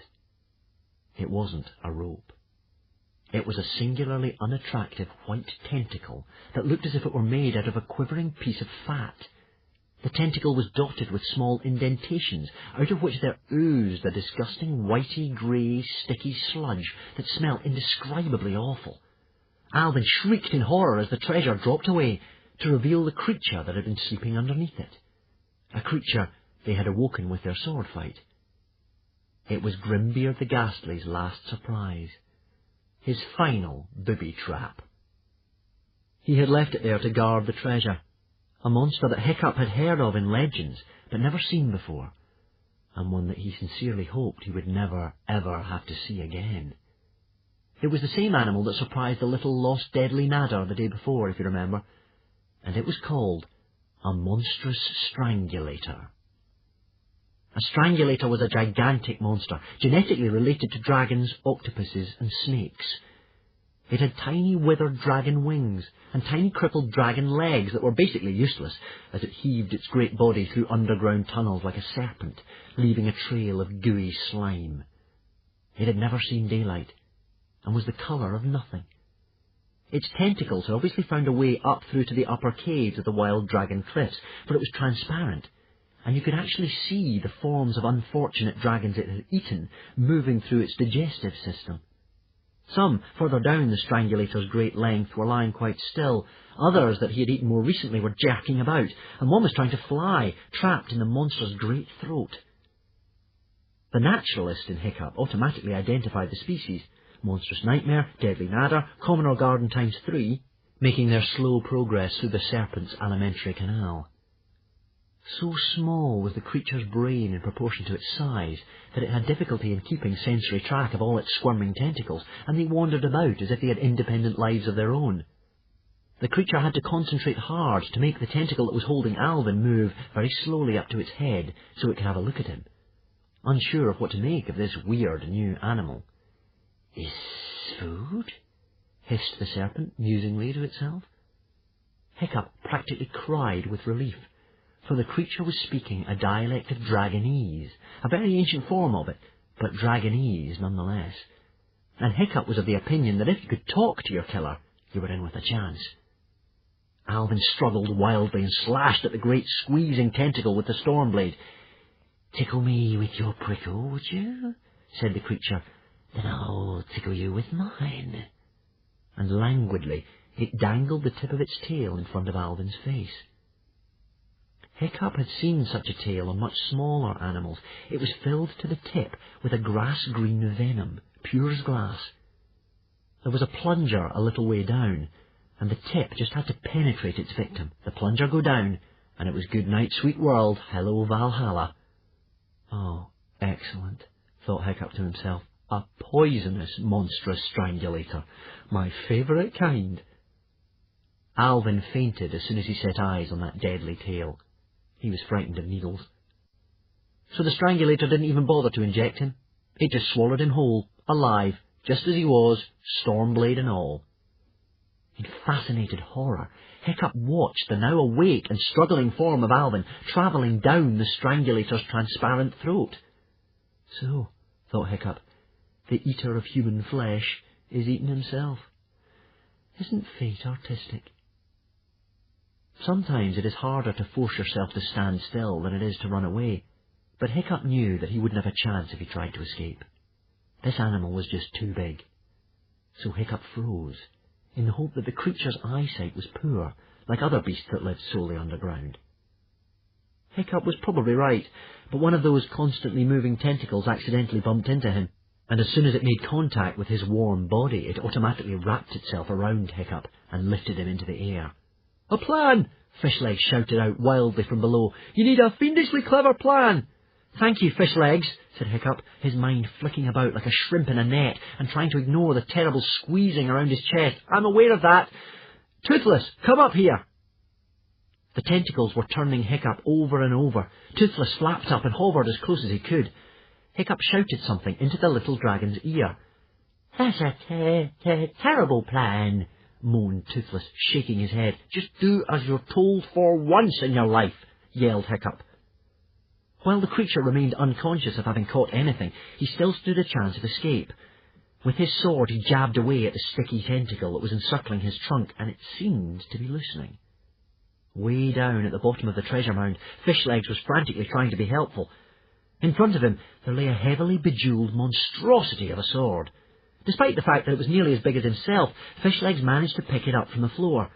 Purple in the face with extraordinary effort, he lifted it high above his head, ready to launch it at the creature's stomach. Unfortunately, the backward momentum of the sword was so great that Fishlegs toppled very slowly backwards with it. There was a bronze shield on the floor behind him, and he landed on it with such force that he knocked himself out. The noise of Fishlegs' head connecting with the shield caught the creature's attention, and light finally dawned in its dull eyes, which swam into focus on Hiccup. Its tentacles gripped strongly, and escape became impossible. "More food?" it mused to itself. "Not food!" Hiccup shouted out. "I'm poisonous! Very, very poisonous!" "Poisonous?" hissed the creature. "It speaks, and is poisonous, is it? I'm poisonous. See?" And it waved the deadly plunger of its tail menacingly in front of Hiccup.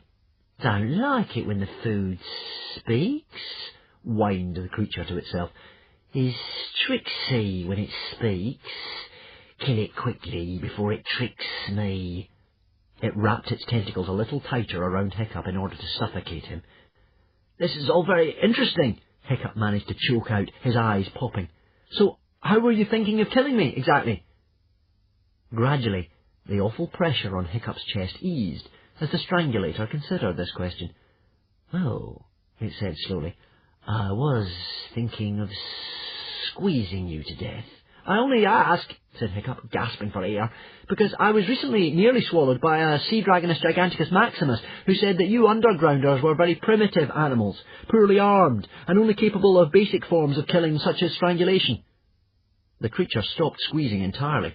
"That's very rude," it hissed eventually, rather hurt. "What is this giganti-maxi thingy anyway?" "Release your tentacles a bit," said Hiccup, "and I'll tell you." "Okay," said the strangulator, "but no tricksing or I'll get cross."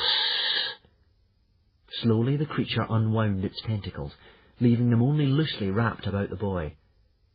Hiccup took in great relieved gulps of air.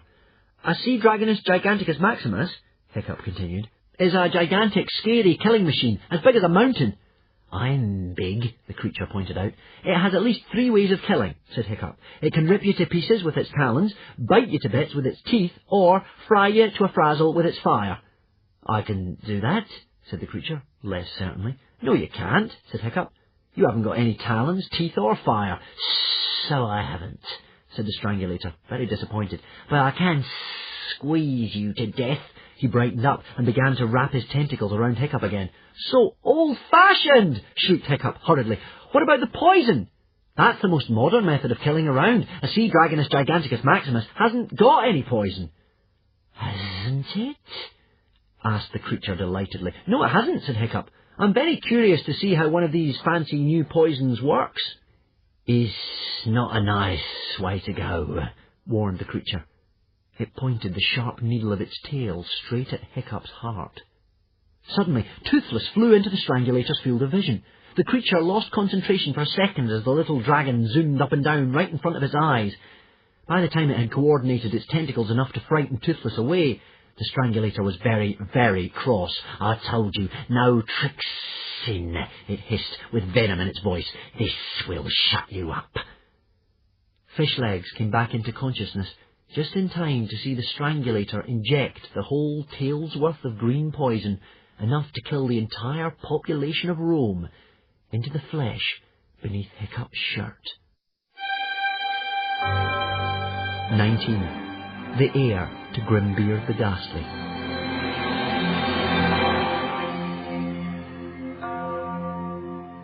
"So," chatted Hiccup, "while we're waiting for this poison to take effect, why don't you tell me how it works?" "Well," crowed the strangulator, "you will lose control of your tentacles as they start to stiffen." "I can feel a sort of tingling in my feet, like pins and needles," admitted Hiccup. The strangulator's own tentacles were leaping about wildly, as stiff as boards. "The poison turns some victims green before they die," hissed the strangulator gleefully. "Is it just me," said Hiccup, "or is there a sort of greenish tinge to my left arm?" There wasn't. It was as white and freckled as ever. But a strange green cloud was building within the strangulator's transparent body, gradually obscuring the unfortunate dragons he was digesting. "And then, as the poison reaches the head," continued the strangulator, "the nervous system simply explodes." He looked at Hiccup hopefully. Nothing seemed to be happening. "That's funny," said the strangulator. "It doesn't seem to be working." "Maybe some people take longer," said Hiccup reassuringly. "You're looking a little peaky yourself. Maybe you should lie down." The strangulator looked down at itself. The green cloud had now blown into every crook and cranny of its body, and was finally approaching its tiny brain. "Ah!" screeched the strangulator. The nervous system of the strangulator simply exploded. All of its electric circuits lit up like light bulbs. It thrashed around like a mad thing, knocking out great chunks of rock from the sides of the cave and sending treasure flying through the air in all directions. Fishlegs hid himself under an overhanging rock in order not to be hit by the whirling coils. Toothless crawled into a crevice in the ceiling. For about a minute and a half, the strangulator threw itself wildly off the walls of the cavern, screeching a strange, primeval, agonized shriek. Then all of its tentacles stood out straight and stiff, and it fell to the ground. The strangulator jerked a few more times in agony.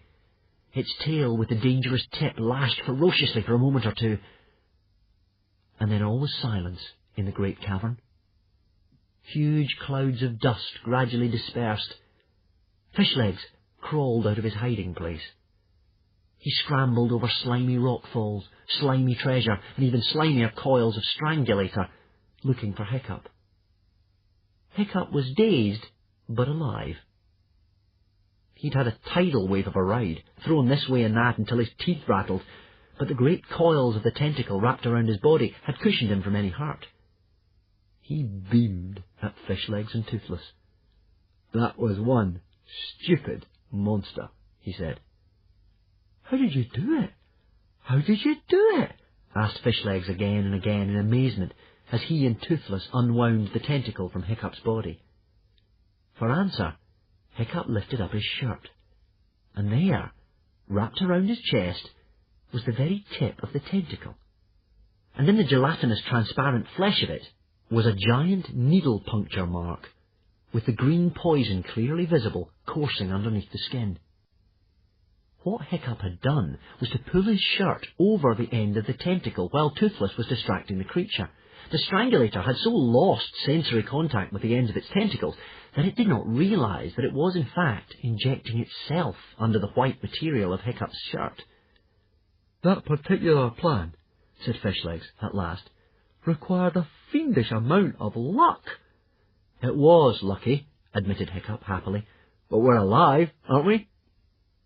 Fishlegs grinned back at him, and Toothless did 3 back somersaults in the air and a congratulatory cock-a-doodle-doo. "And that sword fighting, where did that come from? You've always been grim at sword fighting. Swapped hands, mumbled Hiccup, beaming but a bit embarrassed. A left-handed genius who single-handedly defeated Alvin the Treacherous and a monstrous strangulator, gloated Fishlegs. This is going to look so good when we tell everybody back home. I just can't wait to see the look on Snotlout's face when he sets eyes on this treasure. It makes that poxy little box he dug up on the Isle of Scullions look pretty measly. Yes, said Hiccup slowly, but we are still trapped in an inaccessible underground cavern, aren't we? We have to get out of here first. Fishleg's face fell. So we do, he admitted. But the creature must have some way from this cavern up to the caves in the Wild Dragon Cliff. I mean, look at those dragons in his digestive system. He must have been feeding off the dragon nursery for years.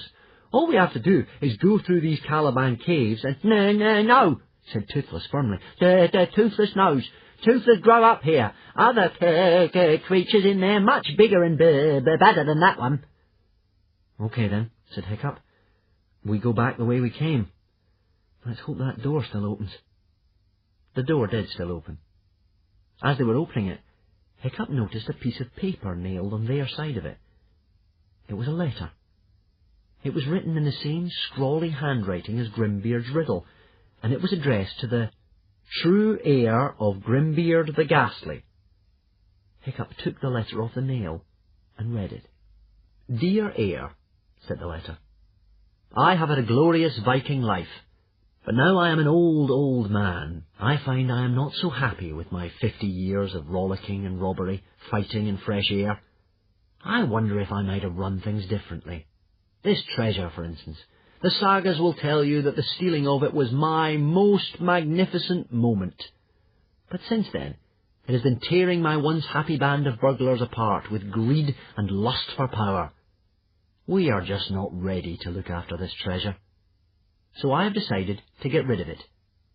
I know that there will be men who will hear of the legend of the treasure and come looking for it, and for them I have buried a small chest on the Isle of the Scullions as a decoy, so that they will think that the hunt ends there. I have hidden the real treasure deep, deep in this underground cavern. It has taken many months for my dragons to swim down here with it. It is guarded by water one way and the Caliban caves the other. I have placed an infant strangulator in the cavern, who shall grow in time to be a terrible guardian indeed. I dream of a time in the future when men will be able to own such beautiful and dangerous things and use them wisely. I dream of an heir who shall be a dragon whisperer, a sword fighter, a man who talks with monsters, and who will harness the power of Thor's thunder itself. This heir will come and he will find my treasure. I give it to him freely, all of it, and he shall know what to do with it. I wish you good luck, and a nice strong wind. Grimbeard the Ghastly. P.S. I hope you have a dragon with you. He can help you to the surface. Otherwise, I'm afraid you're done for. Maybe Grimbeard the Ghastly wasn't so bad after all, said Hiccup slowly. Here you are, said Fishlegs, who was reading over Hiccup's shoulder. He said it was your treasure, to do as you like with. Hiccup sighed. He thought of the greedy look in Stoic's eyes when he held the storm blade. He thought of Baggybum and Stoic arguing over the treasure chest. Yes, said Hiccup, and I do know what to do with it. He picked up a piece of charcoal from the cavern floor, wrote some words on the bottom of the letter, and pinned it back on the door. Still not ready, read Fishlegs. Fishlegs hurried after Hiccup, who was now looking at the cavern's exit hole to the sea, thinking hard. What do you mean, still not ready? Demanded Fishlegs. I mean, said Hiccup, that the treasure is staying right here. That this is our secret, and we tell nobody. If we get out of here alive, we just say we washed up on the shore a couple of beaches down. No mention of the existence of this cavern. Nothing. You cannot be serious, said Fishlegs. We could be heroes here. And besides, if we don't tell everybody what happened, they'll all go on thinking that Snotlout is the true heir to the hairy hooligans. Hiccup looked miserable. I guess that's right, he said. But then, if I really am the true heir, I have to do what I think is the right thing for the tribe, don't I? And this is definitely the right thing. That treasure is bad trouble. Hiccup would not change his mind. Let's just concentrate on getting back home, he said. It took Hiccup 2 or 3 hours of hard thinking to work out how to use one dragon to get himself and Fishlegs up through hundreds of feet of water and back to the surface without drowning. The solution is quite simple, if you ever find yourself in a similarly tricky situation. A dragon's breath, even when it exhales, is composed almost entirely of pure oxygen. It is this that makes it so very flammable. All they needed to do was rise to the surface, slowly, so as not to get the bends, with Toothless swimming beside them, and occasionally blowing into their noses when they ran out of breath. A dragon never runs out of breath, because just below its horns it has a fully working set of gills. As soon as it enters the sea, it can shut off its lungs and get its oxygen from the water rather than the air. Hiccup and Fishlegs resurfaced after about 10 minutes. There was plenty of debris floating around, because they were not far from where the Lucky 13 had made its final journey to the bottom of the ocean. The boys each got hold of one end of an oar and steered their way around the corner to where there was a beach to land on. Fishlegs tried to persuade Hiccup to change his mind all the way home. At last he said in exasperation, "You're never going to be a hero with this attitude. How can you be with no one to cheer, no one to clap?" "Okay then," Hiccup sighed. "I'll never be a hero. All I know is that I'm supposed to be the future leader of this tribe, and I want there to be a tribe left to lead, and that seems more important to me than being a hero."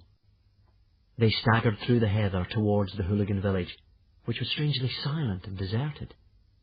No smoke curled from the rooftops. No children quarrelled in the streets. No dragons were fighting in the thatch. "Please, please, good God, Woden," prayed Hiccup, "please, let everybody be alive." Everybody was alive. Miraculously, no one had drowned during the sinking of the Lucky 13. The hooligans sailed the heavily overloaded Hammerhead back to Bert, with the outcasts tied up as their prisoners. With typical generosity, they set the outcasts free. I fear the outcasts were not as grateful as they should have been, and this would not be the last the hooligans would see of these vicious people. For the moment, however, they returned to the outcast lands humiliated, unarmed, and with a hunger for revenge. The hooligans were not in much better shape themselves.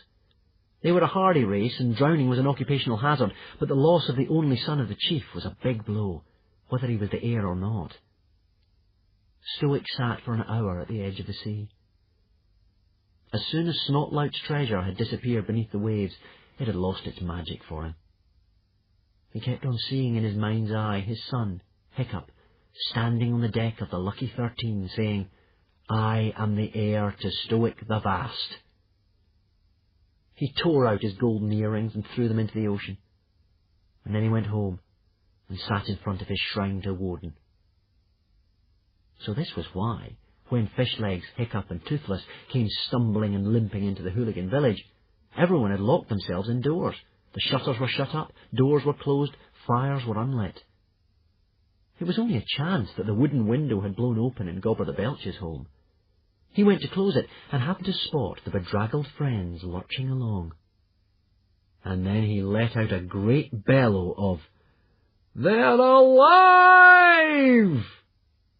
The shout went from house to house like watchfires lighting from hill to hill, and the hairy hooligans rushed out of their front doors like a crowd of jubilant sea elephants, and they swooped on the three companions and lifted them onto their muscly shoulders with great happy shouts of, "They're alive! They're alive! They're alive! They're alive!"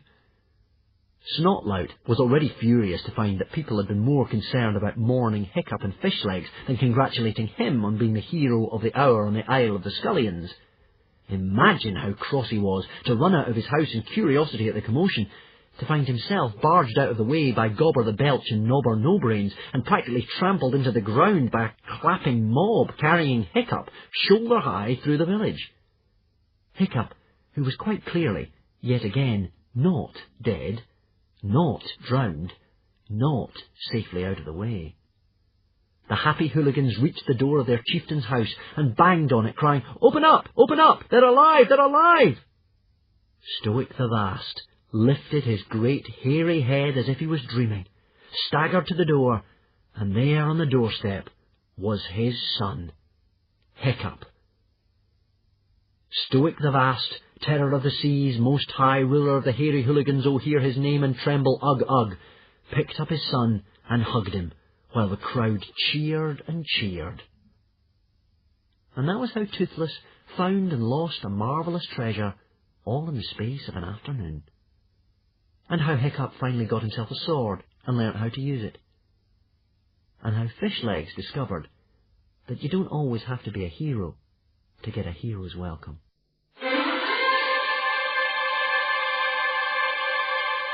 Epilogue. A few months afterwards, I had a dream. It was a dream about shipwrecks, perhaps because I'd been doing a lot of that lately. The ship was called the Endless Journey, and just before it disappeared beneath the waves, the ferocious-looking captain, who had a strange smile on his face, threw a sword up into the air.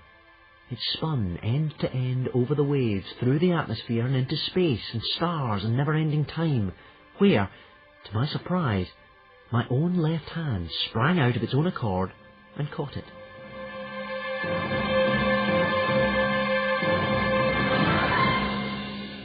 As soon as I awoke, I got up and brought out that uninspiring sword that Toothless had picked for me in the cavern of the treasure, the one with which I had fought Alvin the Treacherous. I turned it over and over, and inspected the dull little object for quite half an hour, and eventually I found that by twisting and twisting it, the knob at the end fell off, and there was a small piece of paper rolled up in a little hollowed-out compartment inside. A small fragment of paper on which were written the following words: "The last will and testament of Grimbeard the Ghastly. I leave to my true heir this my favourite sword, because the Stormblade always lunged a little to the left, and the best is not always the most obvious. Yours, in the hope that you will make a better leader than I was, G.G. Now I am an old man, the same age as Grimbeard the Ghastly when he got his dragons to swim down to the cavern with the treasure. Toothless and Fishlegs and I have kept the secret of what really happened on that terrible day all those years ago. But because I am writing my memoirs, I find I have to write it down, as it is such an important part of my journey to becoming a hero, even though I know I will never be able to show it to anyone of my own time. As soon as I've finished writing these papers, I shall lock them in a box. I shall throw that box into the sea, and I shall throw it hoping, like Grimbeard the Ghastly, that someday it may be found by someone who will be a better leader than I have been. Someone living way, way in the future, in times more civilized than those in which I have lived, where men can own beautiful and dangerous things and use them wisely.